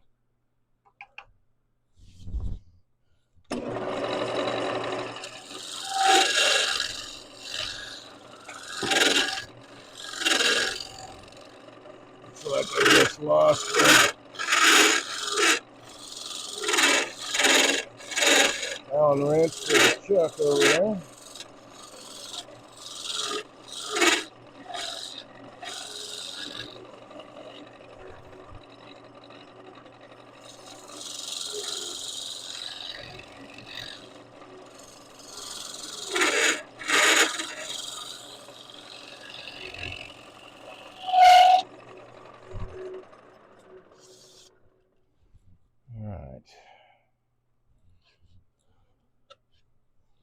So let's take a look at our depth here. At 4 3/16. So I got basically about 1.25 inches left to go. I am going to Let's see, get rid of that spindle gouge. I did threaten to put some beads on there, didn't I? I think I'll do that next. Right up in here.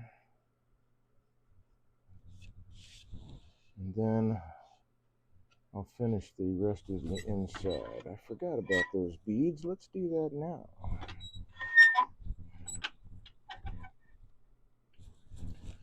Okay, so I think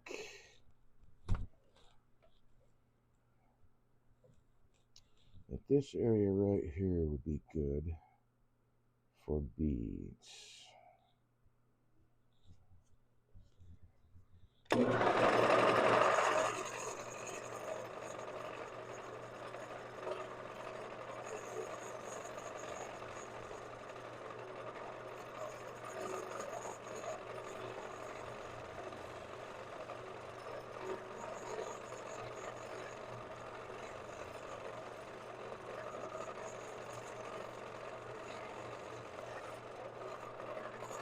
And let's go with 5.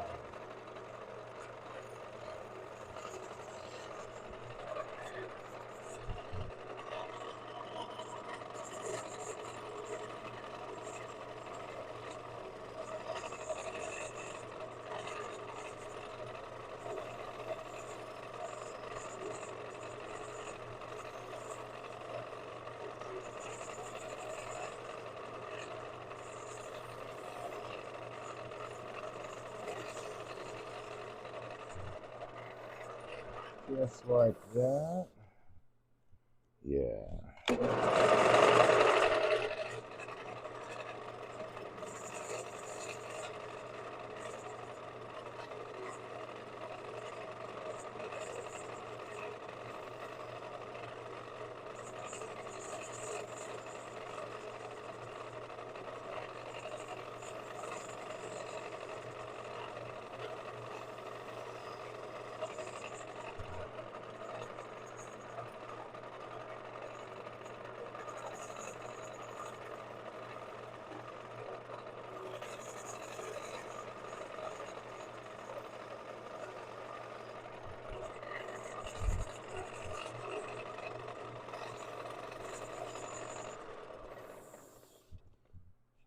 Yeah, that looks pretty good.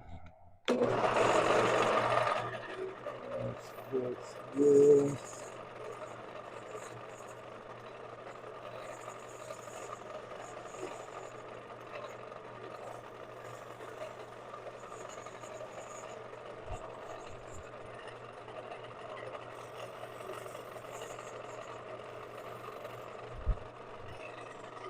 And then fix this a little bit, make that a little bit bigger.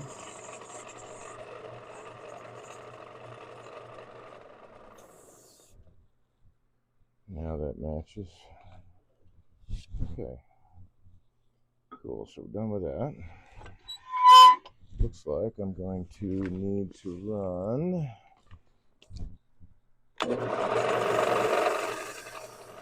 this over the surface a bit.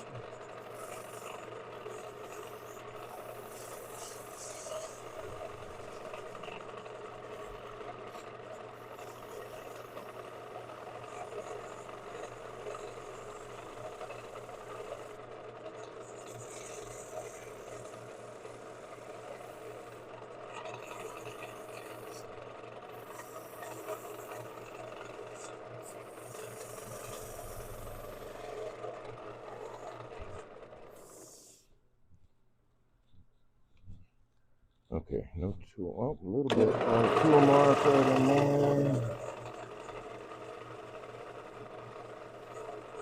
Using a very, very light touch. I really don't even need to get under right there.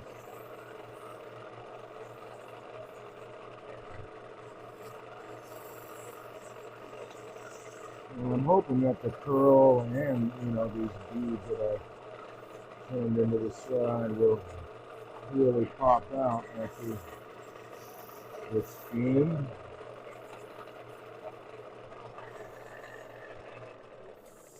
See, it's already trying to change shape a little bit. Nothing really terrible yet. So the goal is to be done before it gets that far. Oh, I was looking for another tool.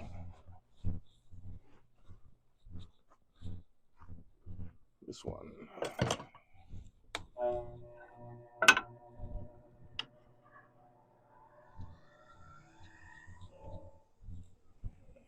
That raised too high.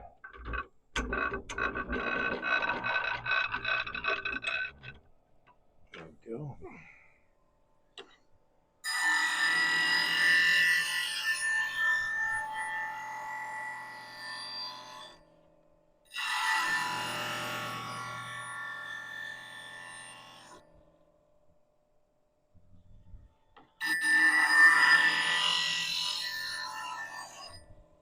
All right.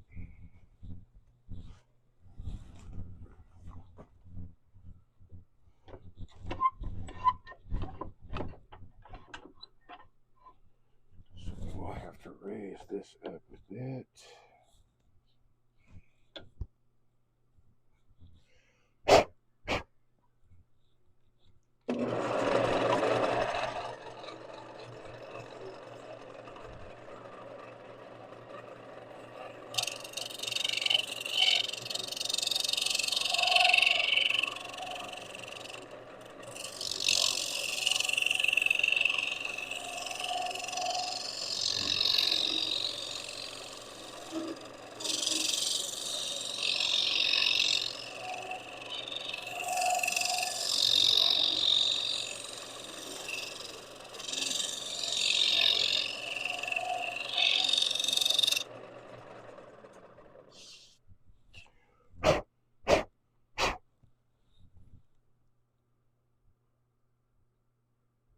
Huh. I guess that burr wasn't as good as I thought.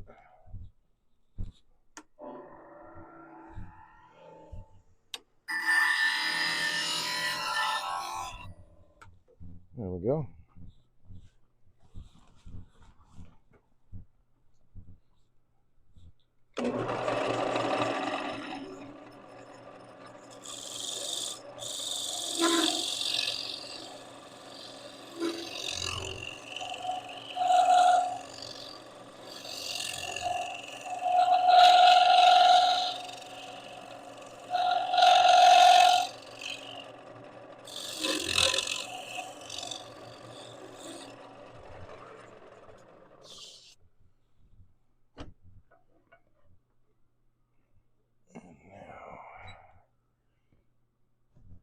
Let's work the rest of the bottom here.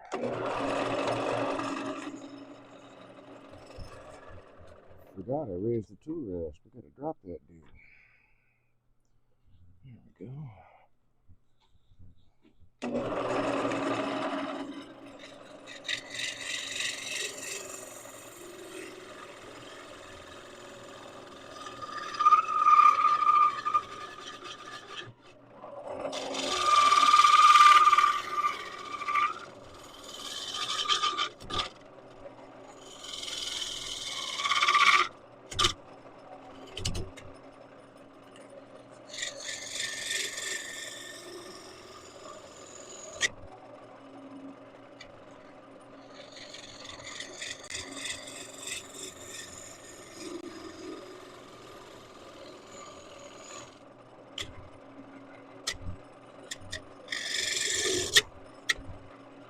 Alright, what's the deal here?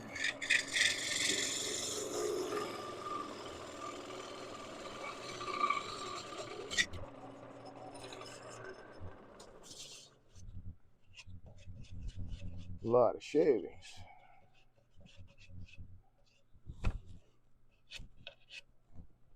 Okay.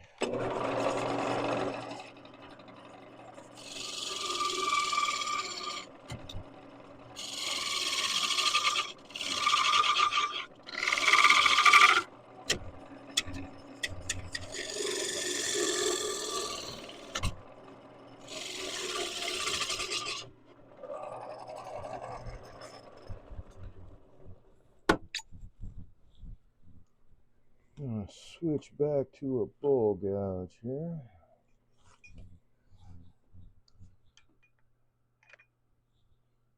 Yeah, that'll work.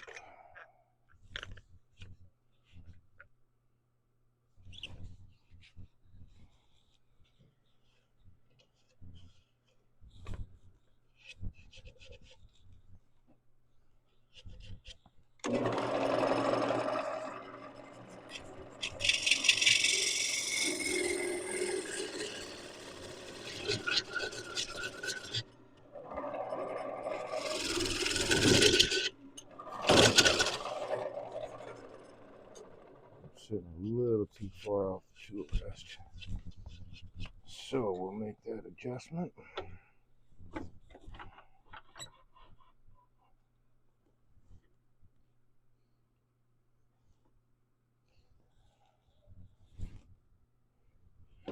There we go.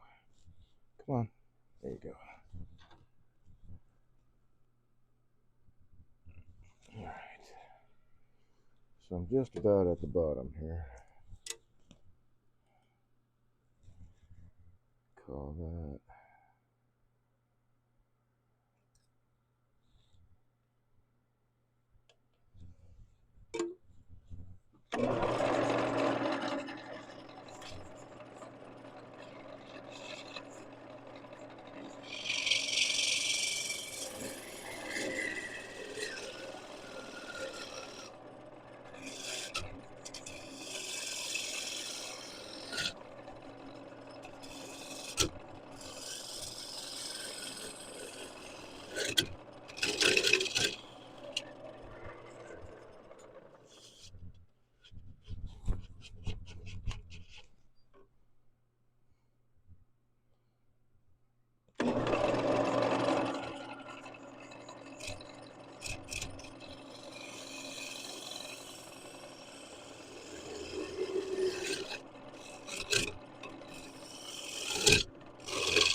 Shavings out of there.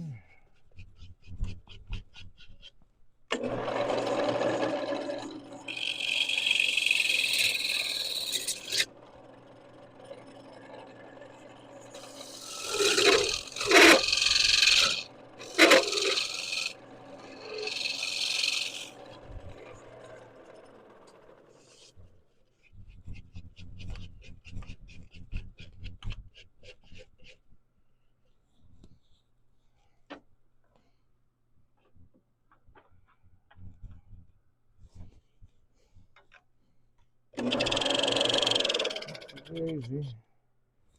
Don't want you rubbing on that. Okay.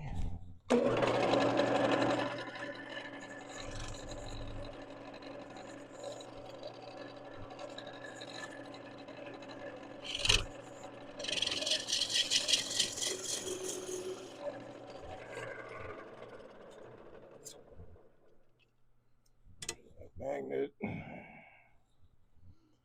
So now we're at 4 and 15. You know what? That's the bottom. That's close enough for me. So now all I got to do is clean that up a little bit.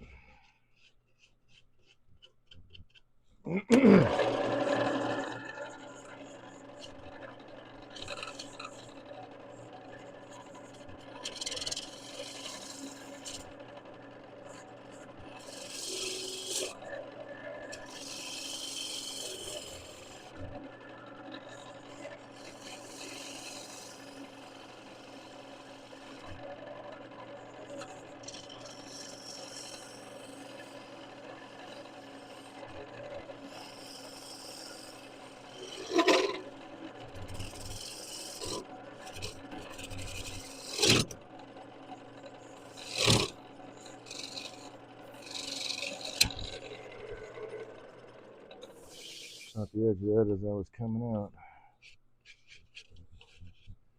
That's right, that's easily fixed. Okay. I think I've got raise my tool rest. So I'm going to change tool rests again.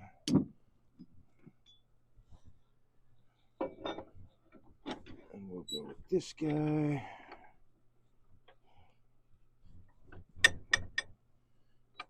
put her in backwards.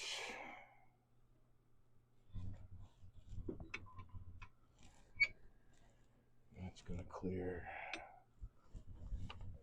That's going to clear.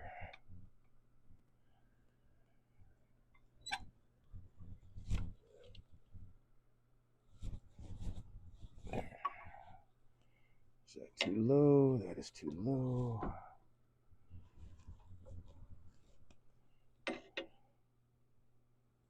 Still a little low.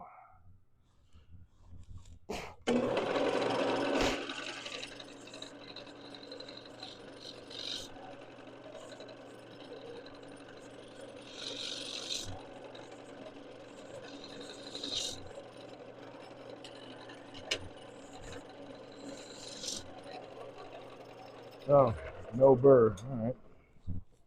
Let's fix that.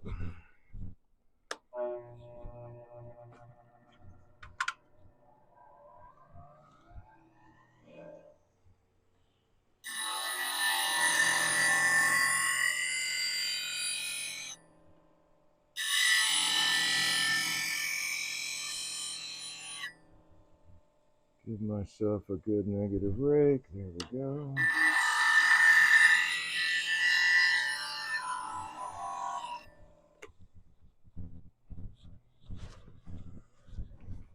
Cool, man. This one's about done.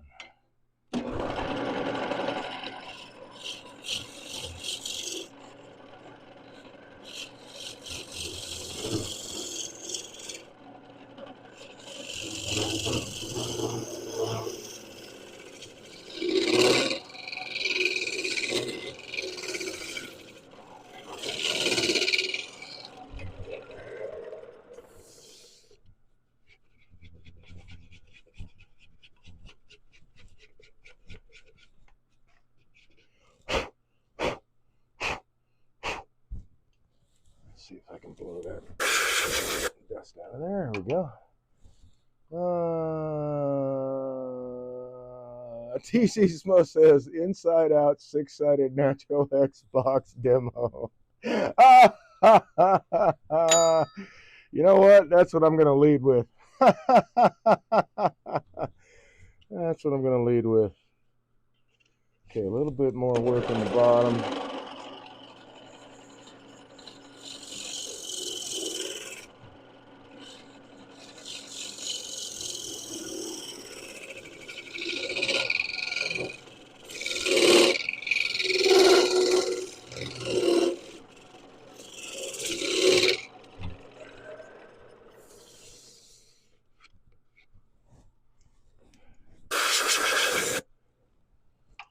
Inside Out 6-sided natural edge box demo. Wow.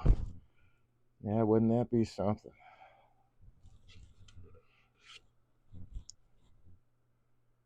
Need another burr.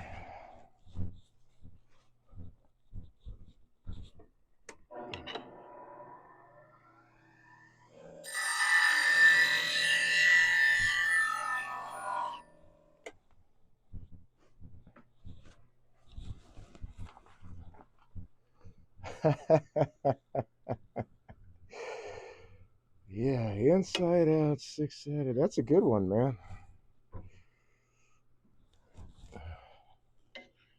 There we go.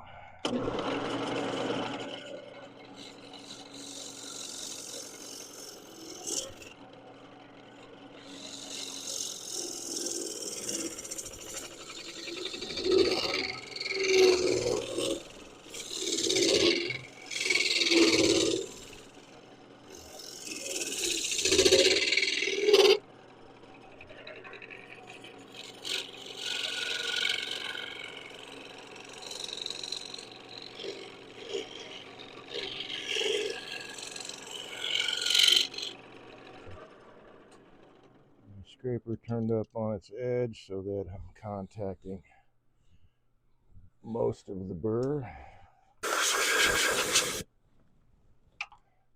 which needs to be redone again.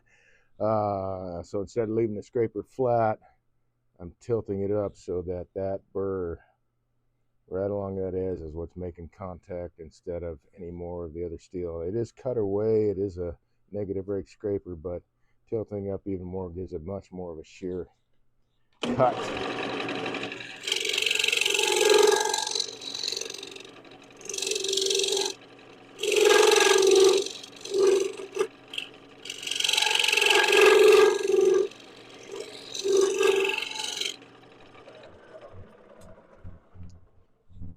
So let's hit this burr again.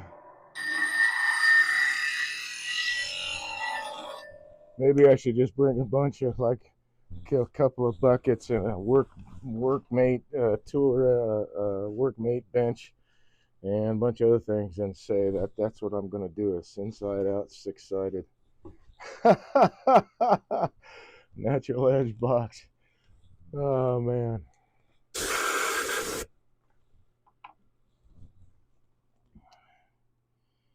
Okay, just a little bit. I see I've got just a little bit.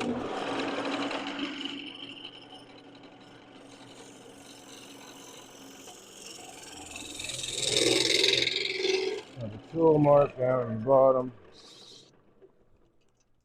I think that got it. Let's shine the light in there and see. Yes.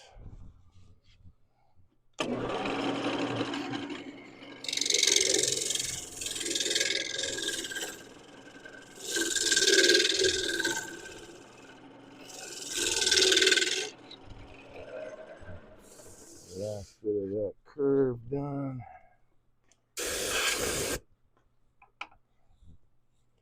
There we go. That looks better. And then just a little cleanup on aisle 5. Very light touch. I'm looking at the ghosting on the surface on the inside to tell me where my tool is making contact. There we go. I think that got all the rest of it except for right up at the top here. Not quite. Let's go with that.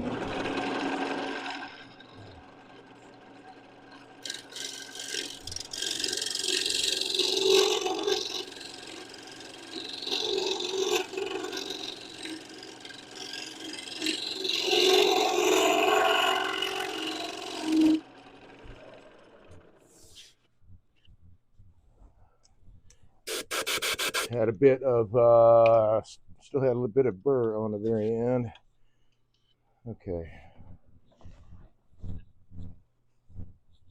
so I used that for that little spot. Now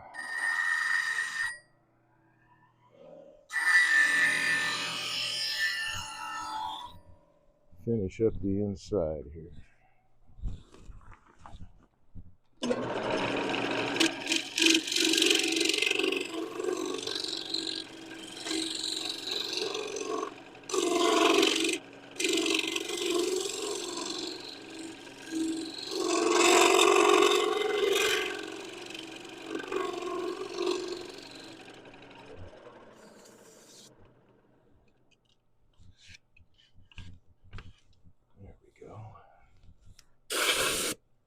Knock off all the high points. That's looking really, really good. Let's go just a little bit more.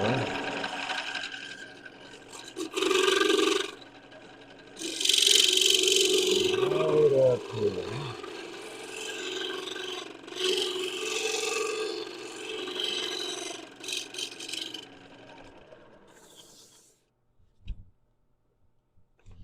There we go. I think that got it. And now I'll have to take a little bit off the rim of this dude. Let's blow that first. One last long look. Let's get this guy all the way down in there.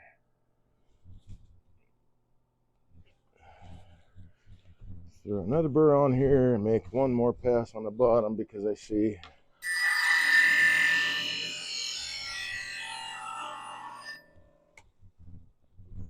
that I left a minor tool mark in there. Yeah.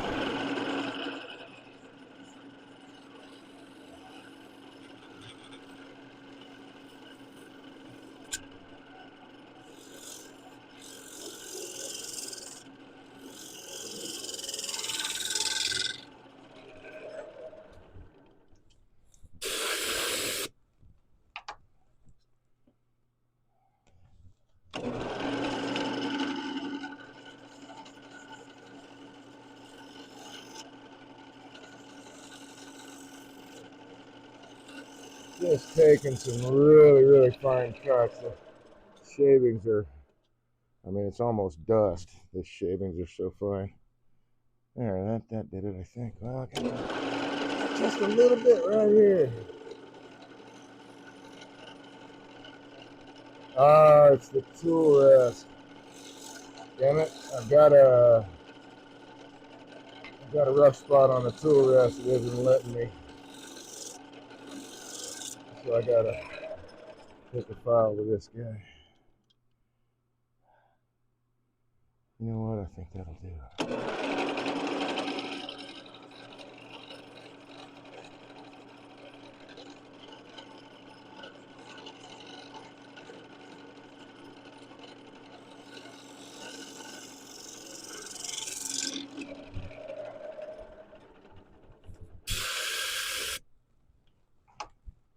Yes, sir. Okay. Bring this guy out, and we'll trim the rim of this piece. Looks like I'm going to trim it a bit because this thin wall did actually split, which is a bummer. That's all right. Let's get this dropped down a bit.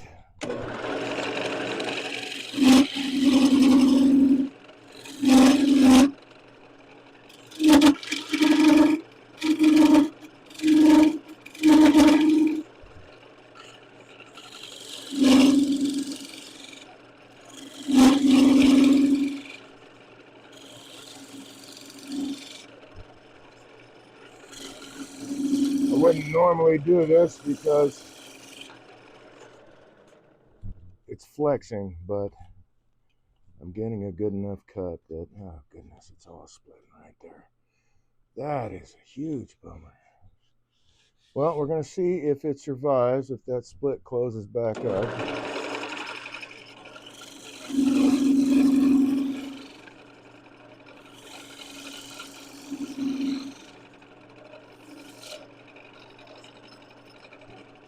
Turn that off a bit.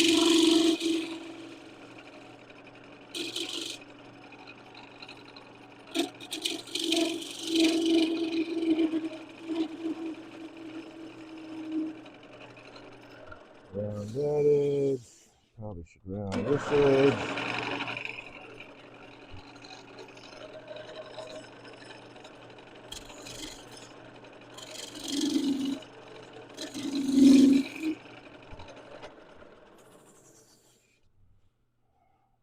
And hopefully that split. Golly, I really don't want to. I guess I could take it all the way down. Oh, that's splitting too. Well, we're going to let it finish drying, and we'll see what happens. I think it'll let me finish the bottom, and I think we'll be all right till it dries, and we'll see.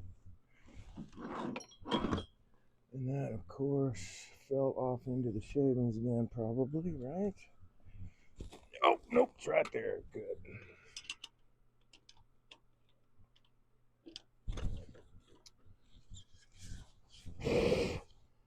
So there's our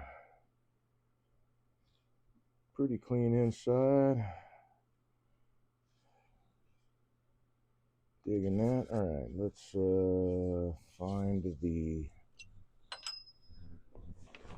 piece of timber I'm going to use as a jam chuck. Hopefully this is big enough. Let's see. Might not be.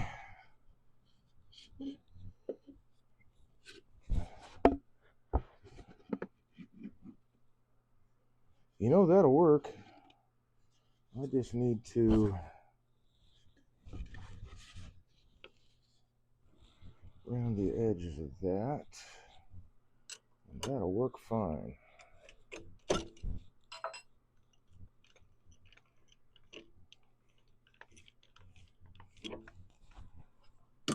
Alright, put that aside, this aside, that aside. Crank this up there. Come on.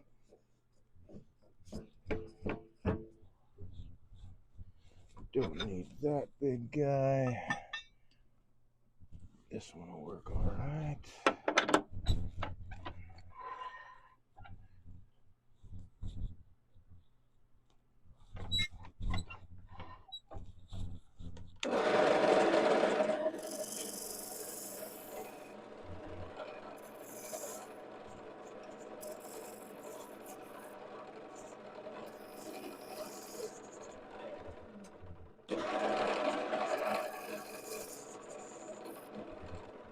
There we go.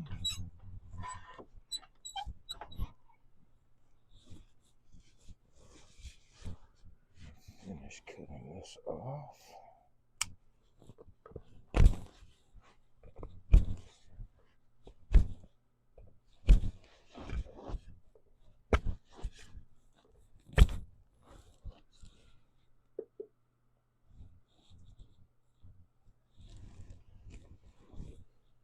Move some tools aside here. We're doing on time, 10:15. Not bad, not bad. Okay, move the lamp, and tailstock needs to come up with the live center.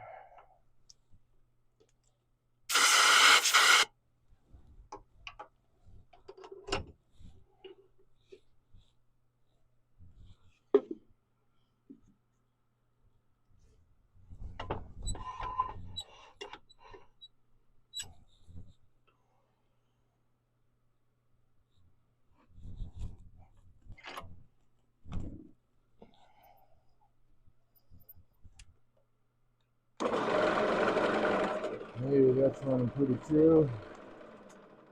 At least it was for a second there.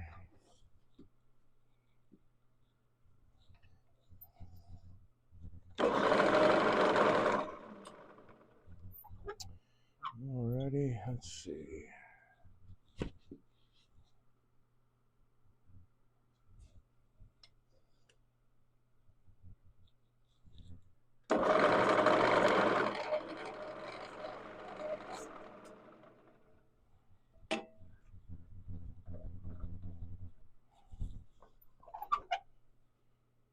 Make some minor adjustments here. I want it running as true as I can possibly get.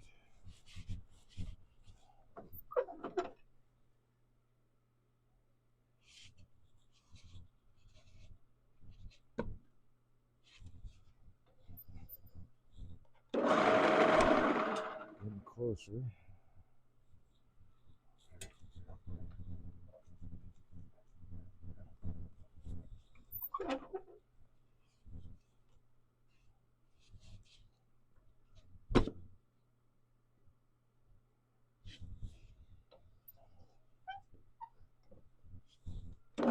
Oh, way off that time.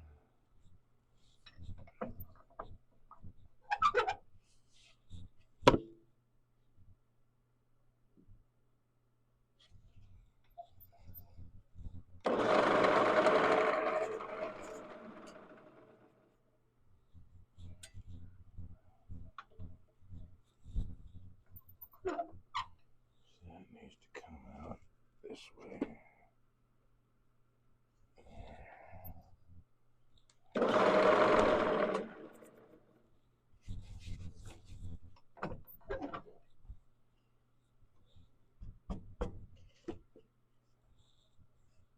Come on.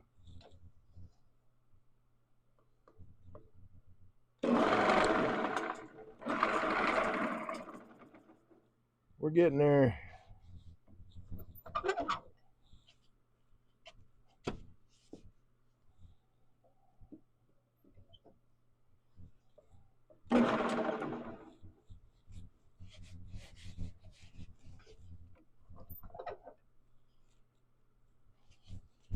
in a long, slow fashion. Come on now.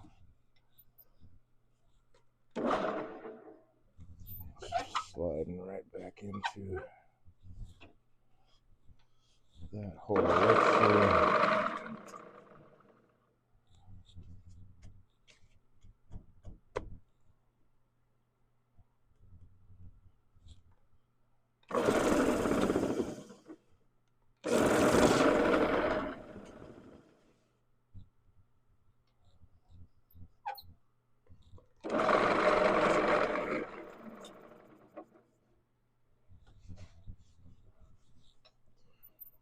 Sometimes this is tougher than it looks.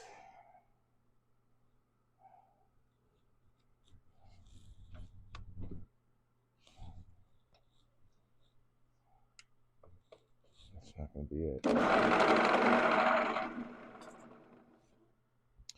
Well, what I can do,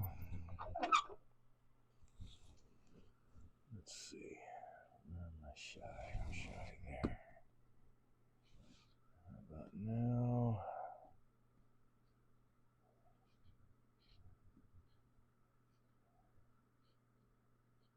That might be.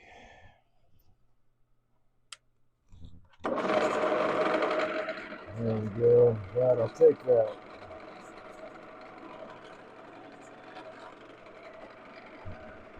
Let's say, what do I do with my bowl gouge? So my tool rest is too low.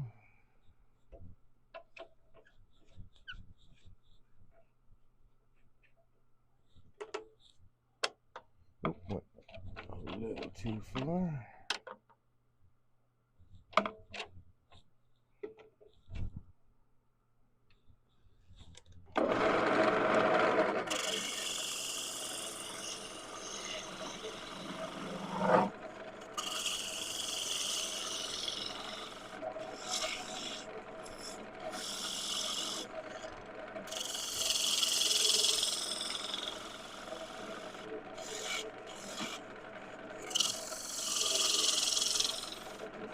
Alright, so I also have to worry about that curve that's going to come up underneath the cleat.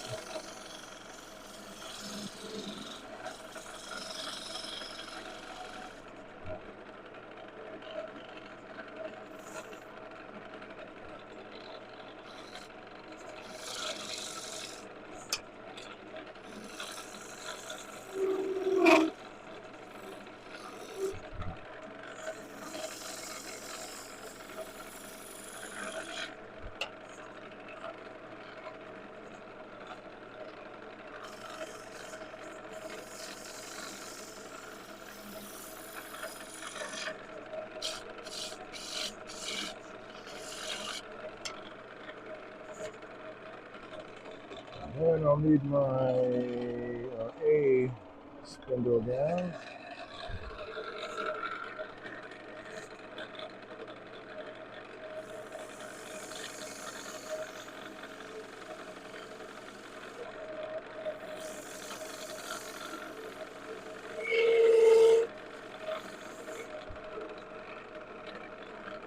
Really close.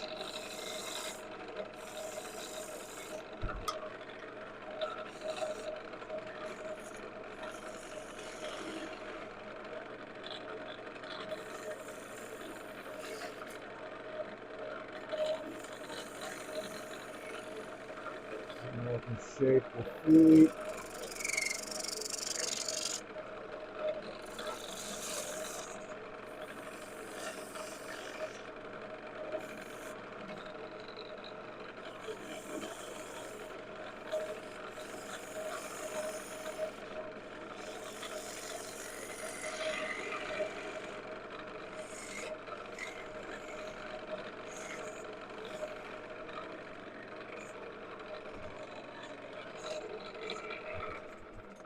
Look with a ruler here. All right.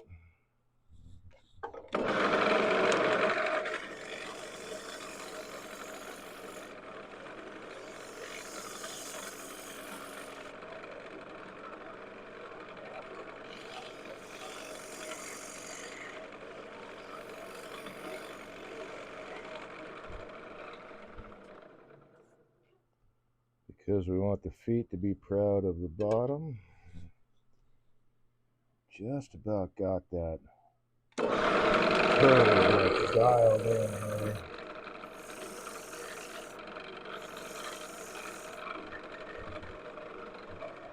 Let's go with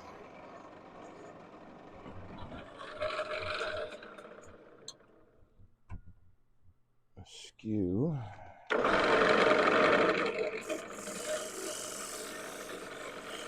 I cannot get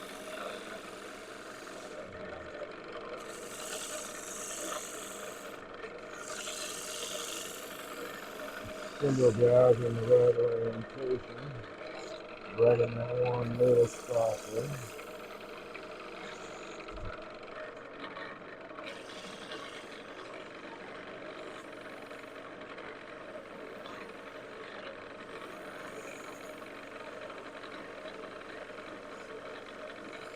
Nope, I was wrong. I actually could. That'll teach me. Don't second guess myself so much. Okay. So we got a ruler that is well above, but I need to take just a little bit off here.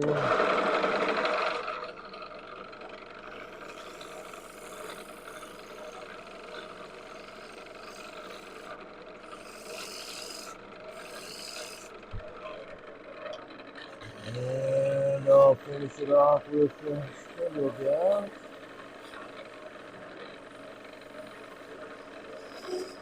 Yeah, nice. That's nice. I could get right in there. Very nice. Okay, so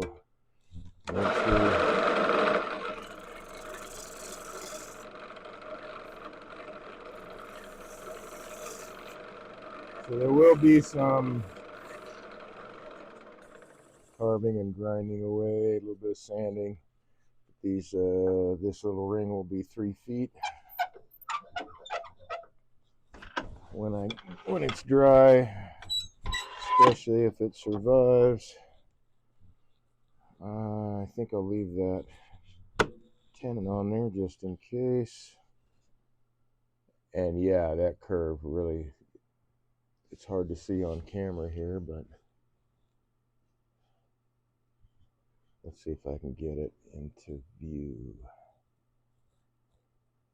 You see the curve right up in there, dives underneath this foot and meets the curve there.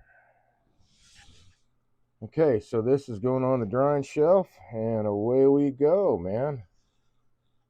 Wait for that to, yeah, that really did hit that curve pretty well. Nice. And I learned that I can actually get my spindle gouge into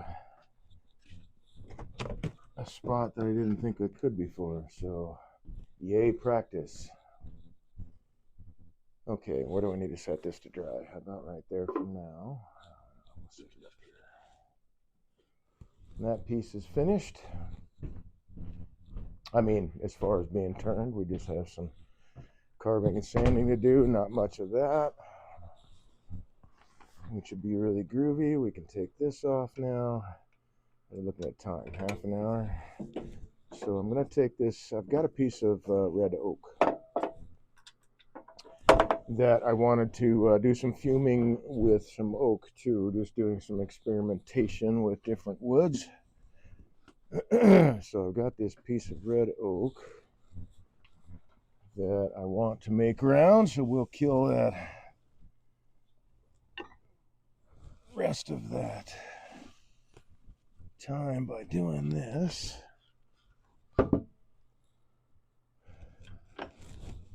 Let's see, I'm going to need to extend the point a little bit. Yep.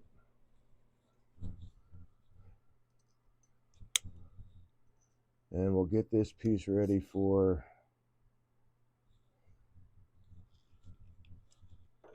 tomorrow. Okay, so I need to bring the tool over. We got a tailstock up here.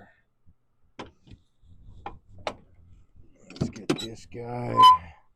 Where am I starting? Right on the balance point. So I did some assessment. So let's do some assessment. We're starting with a new piece. Let's take a look. So I got a lot of sharp corners. This is the outside of the tree. I've got a saw kerf right in here that I have to pay attention to. So that means that I'm not going to be using a spindle gouge, at least till that's gone, or a skew, to round this out.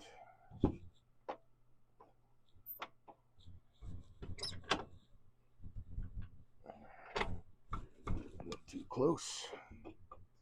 So let's find our balance point first. Oh, look at that. It's heavy down there. How weird. How about now? Now you're heavy over here.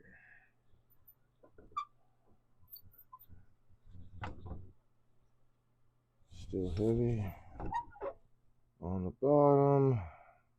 Let's take it there, see what that does. Still heavy towards the bottom. And also what I did was, still heavy on the bottom, the thicker part I put next to the headstock, because it is actually going to, that mass will help steady the rest while this is getting turned. Let's see, I think I'll bring this guy up a little bit. See where that sits. Ooh, did I find it? No, surely not. That was too easy. Let's double check. Okay, so it's still a little bit heavy there.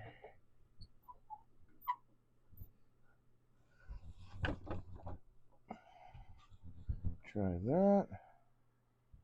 Oh, this is going to be a touchy one. All right.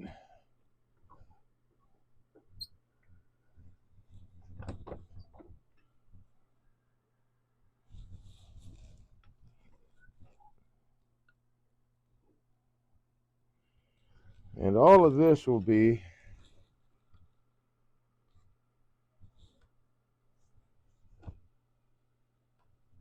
in spindle orientation. I just took that right out of my center hole here.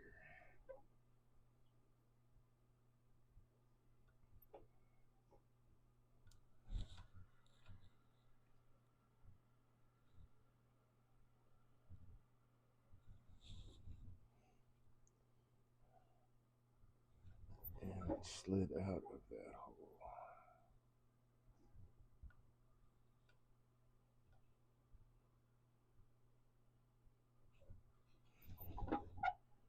And a wee bit more, basically about a 1/16 of an inch. I'm moving this side up.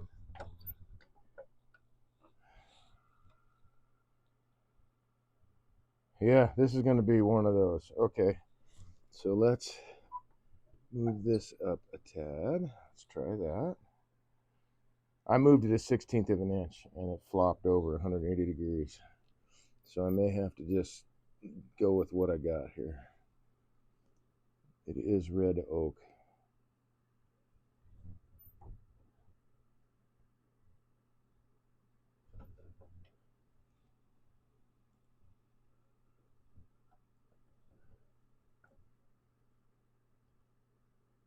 I should be able to find the balance point though, regardless. Oops, it fell out of that hole.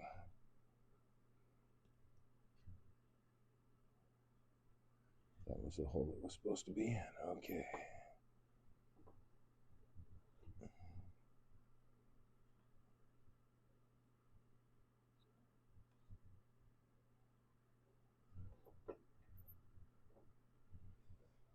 Little tricky dude, man. Sometimes it's like this.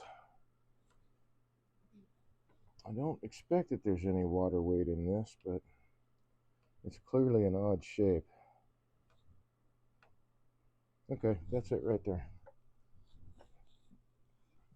Get rid of the spindle gouge.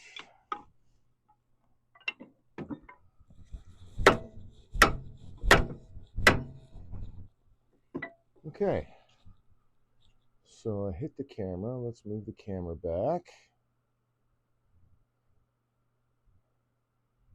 And we'll make this round and we'll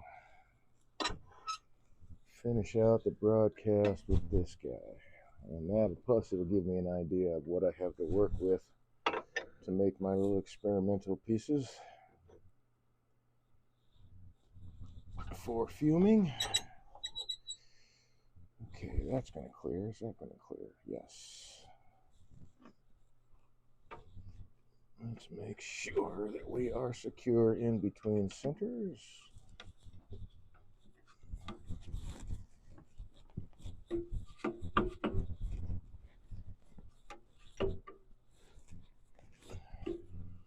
Actually, if I can get rid of that pretty quickly, I might be able to just go with the skew until I get to this point.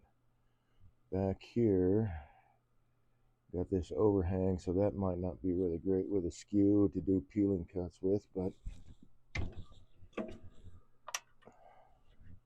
let's get rid of that chainsaw kerf.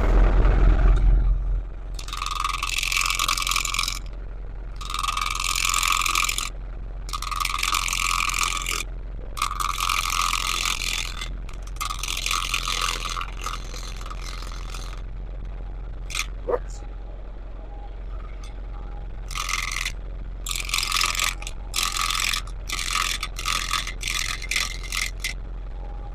Trying to figure out why it wasn't cutting and the tool had turned in the collet there. That's not anywhere near. Anywhere near. All right.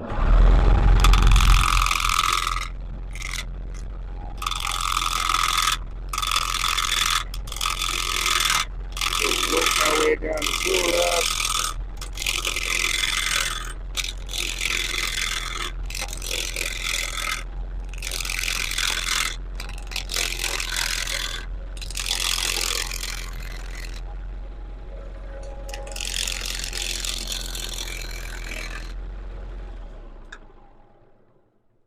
And what the heck, I might as well just go ahead and do the whole thing with the bowl gouge. So now that's going to clear. That's going to clear.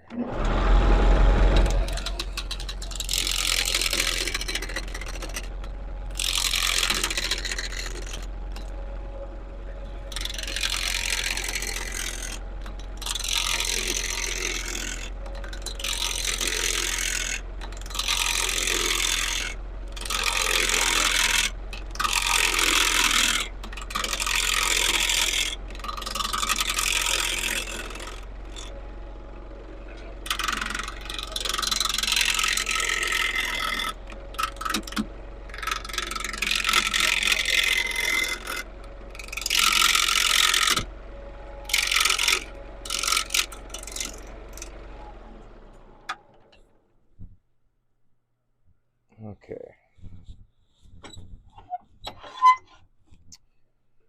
So, Joe, did you figure out your oak issue that you were having?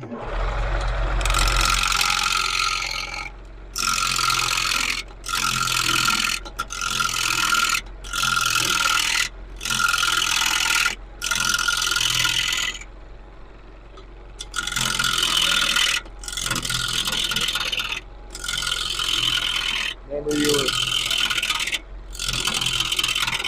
working on a piece of white oak.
Even with all these cuts, all that air, because I'm following the ABC, none of this force is going into my body. Going right down into the tool rest.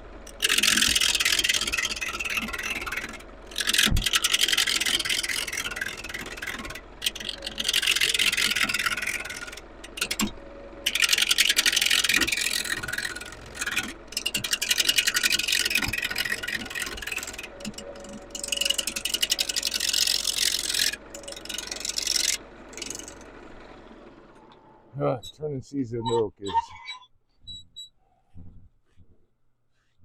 a little bit of a chore.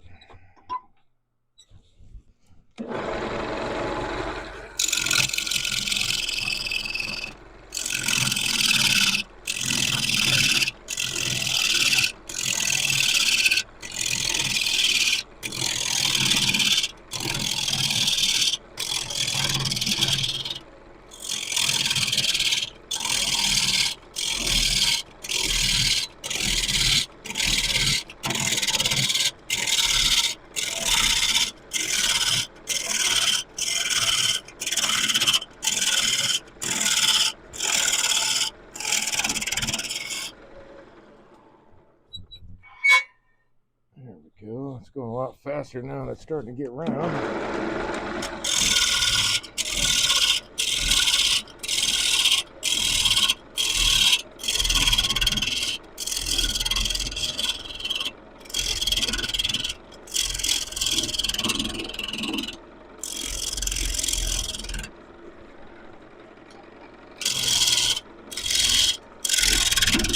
See this pulling back is because I'm adjusting the tightness of the collet, cutting all this air on this seasoned oak is making it kind of loosen to the vibe because of the vibration. All right, let's see. So I've got quite a bit to play with here that I can make some nice stuff out of, right? Let's get rid of this.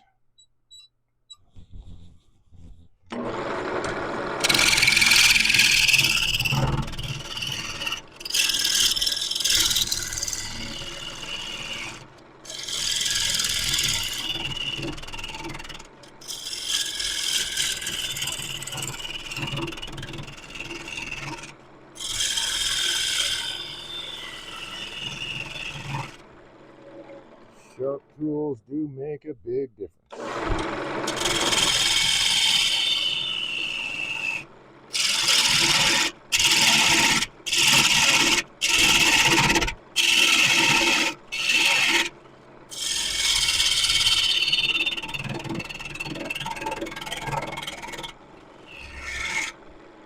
Almost got all that kerf out of there. Oh, maybe I do now. Okay, cool. That's all gone. So it looks like I've got sort of punky wood on some of this, but I still need to clean this off. So let's see, let's go this direction.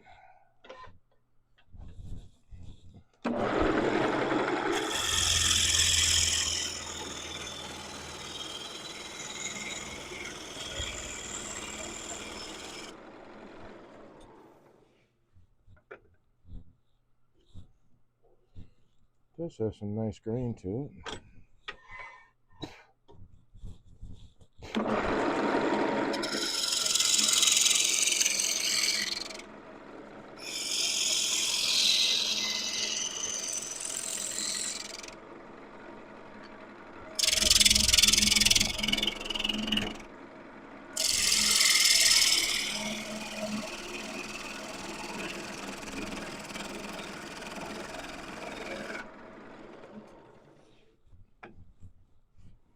Okay, so there's a little bit of split happening here, but this is seasoned red oak, so I don't expect that those will give me very much issue, if any issue at all.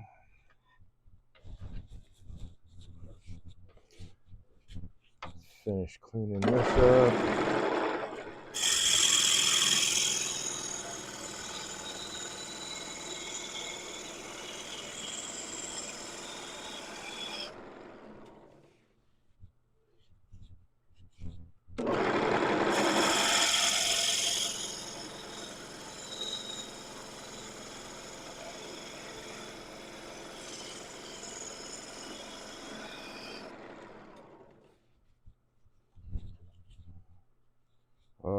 that's coming out looking really nice. Digging that. All right, so I'm going to actually get my skew on this guy.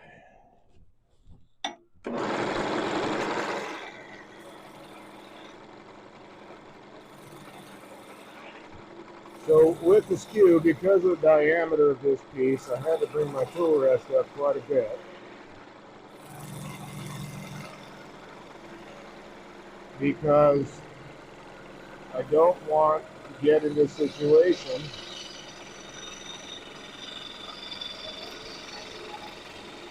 where both points of the skew will touch the wood. If I'm down low, the chances are higher because of the angle of everything that's going on. So I want to bring the tool rest up to get the long point, the toe, if you will. The heel is the shorter point. To get the toe up and above the wood so that it's not so far down here on the diameter and could possibly catch. You do have to keep that in mind. Diameter of your piece is going to kind of more or less really dictate where your tool rest is sitting for most efficient use of the tool.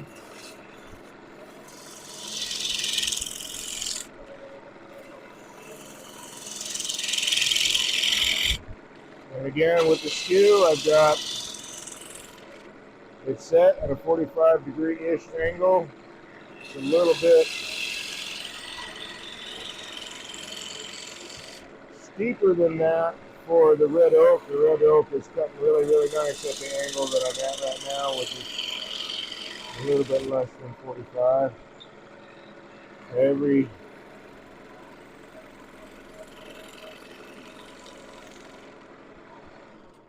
species of wood will tell you how it wants to be cut, right? So that's that.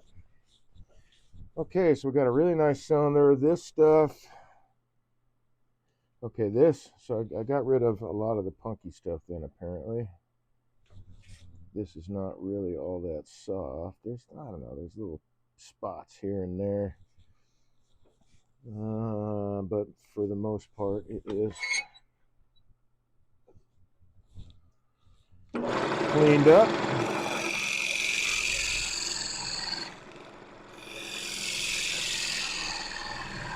Let's see what happens when I clean up the end here where the bowl gouge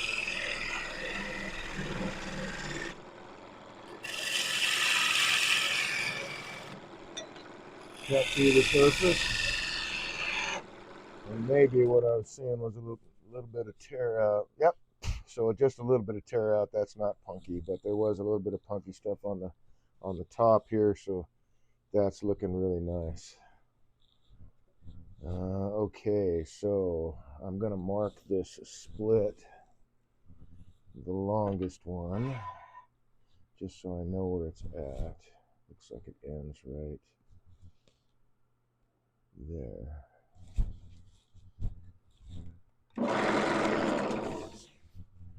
So that's the longest split. The next one, is further back that way. I don't know if I'm going to lose this much of it or not. I've got, I could make a box and something else out of this. This is still good wood as far as I know. Let's get the skew on this guy.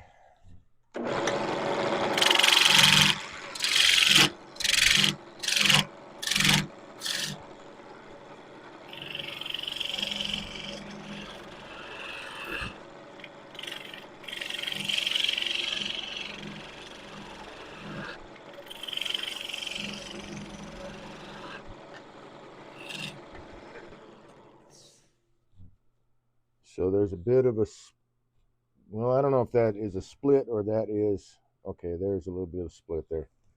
Yep. So there's a little bit of a split there, but this still could be the stem or the finial or something on the lid. So this is pretty solid here. There's just a little bit of a split right there. So I'm going to keep that.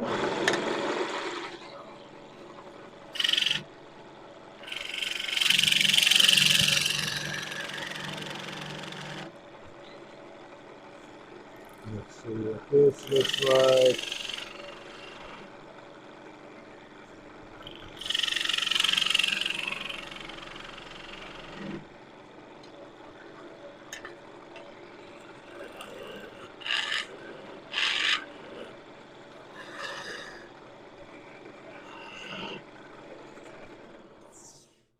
So yeah, that's all really solid right at the very end. You can't see that.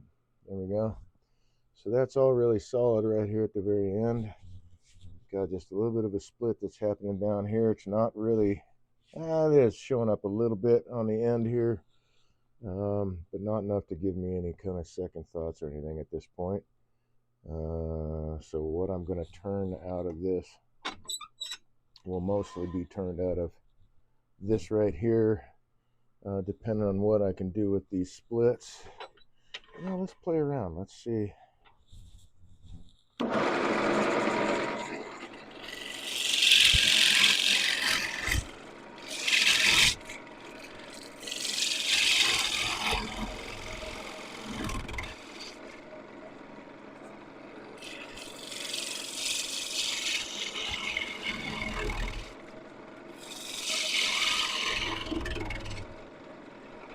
Oh, what the hell is grabbing me, man? Something's pulling the hair off my arm.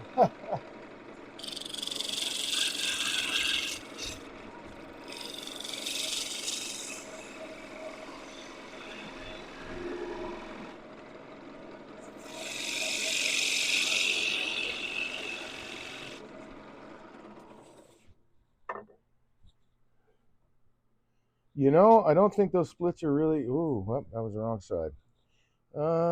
Yeah, those splits might be a problem. So I probably won't be using this part of it. Let's drop the tool rest down a little bit.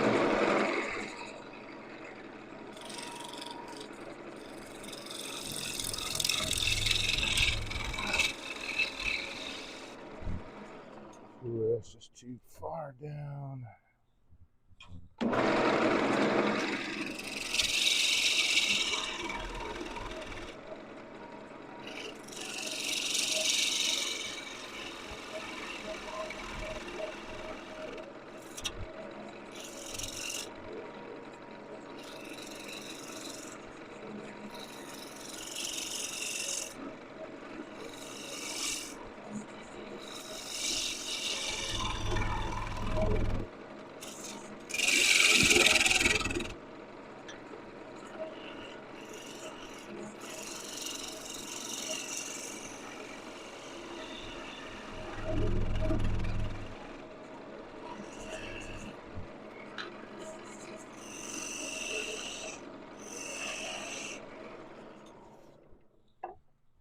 Now let's move to the long point. Oops, there's that guy.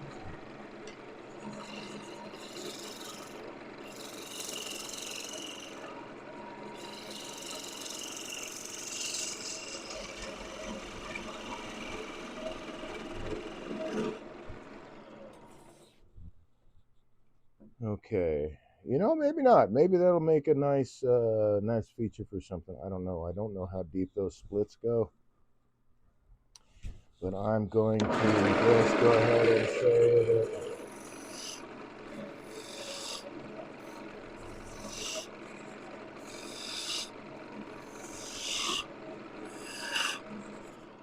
That's where I'm going to stop. I'm working between this V groove and the end here. So we'll work on that tomorrow. That should be really interesting once it's fumed. I hope it will be. You know, I want to take a pass going the other direction to see if I can get an even better surface than that.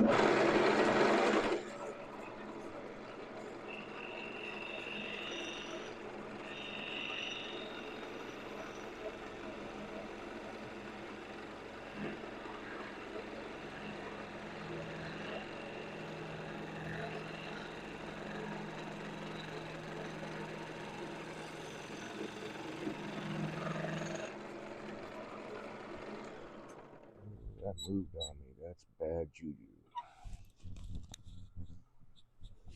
Okay, better surface. So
all right, cool. I can take the pieces out of this now. I like the way that this looks. It's really nice. Got the typical really nice cool oak features in it. So I am going to assume, although I have not, like I said, I haven't fumed anything yet. This is an experiment, so I'm hoping that this oak will really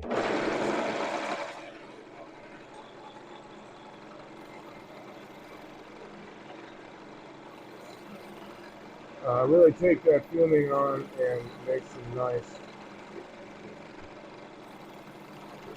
grain patterns.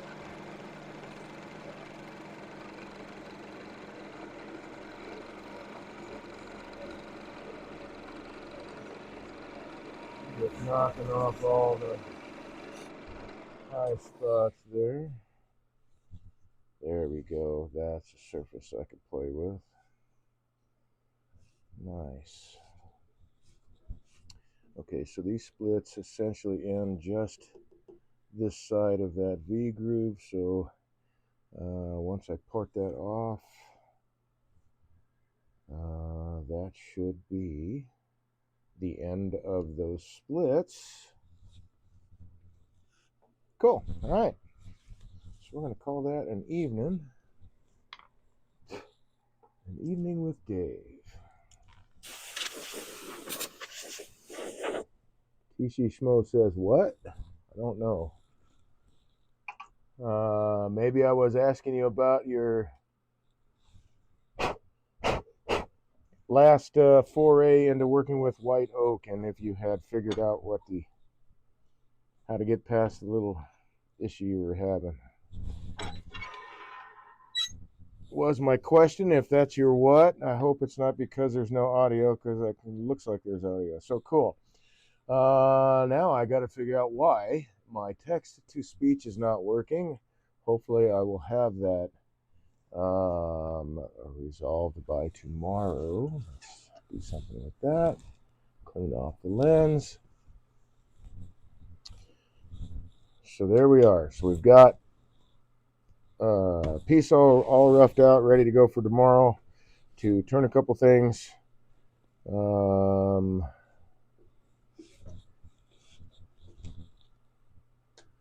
I think I'm going to. Oh, I want to see. I want to see something.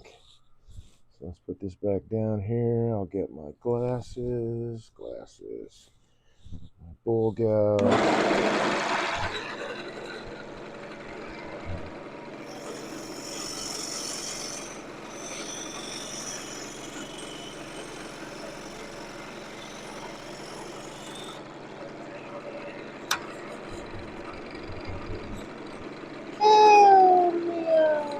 Okay.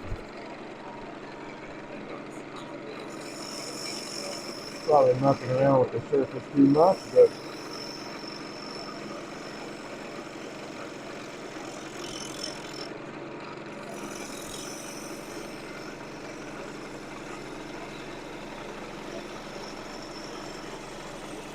it's oak. It's really good to practice with this stuff, I think, because it is a hard turn. Especially, well, it's really a hard turn when it's seasoned and dried. When it's green, it's not so bad. I like turning oak green.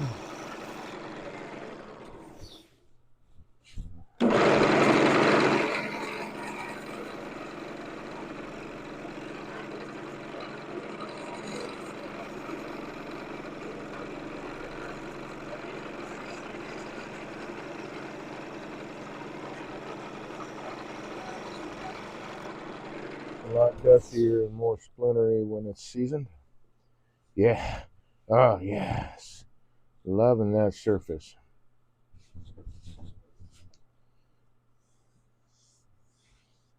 So there is some spalting going on here on the outer part of the tree. Well, actually, all that kind of yellowish, beigeish color, that is the spalting process. But you can actually see some of the darker lines in there. So this will be interesting to fume. I'm looking forward to that part. Okay, wrap that up. That's done. All right, so that is another Twitch Tuesday. Thank you all for joining me. Hope to see you tomorrow night. We're gonna play with this. I've got a nice piece down here for another hollow form, maybe. I don't know. We'll have to figure it out. I've got a couple of pieces of timber chosen out to throw up on the lathe. There goes my skew. I'm going to keep talking while I go around to the side and grab my skew again. Next, I can put that guy away. Because I'm done with it. Yeah, okay. So going through the process of making that urn, I guess you could say. I hope that things were clear and understandable. That's what I really shoot for when I'm teaching and demonstrating, that it's the things that I'm doing, it's understandable what I'm doing, not confusing. I try to distill things down to like the simplest aspect of it. Although I also have to keep in mind that simple for me, simple for me, put me out there. Simple for a turner who's just started, and simple for a turner who's been doing it a while are two different things. So I try to keep that in mind. I really work at keeping that in mind because it does take practice. That is the secret sauce. There is a secret sauce, and that's it, man. It's time behind the wheel. So I hope that you visiting this channel definitely inspires you to go turn yourself, or if you are not a turner, inspires you to become one.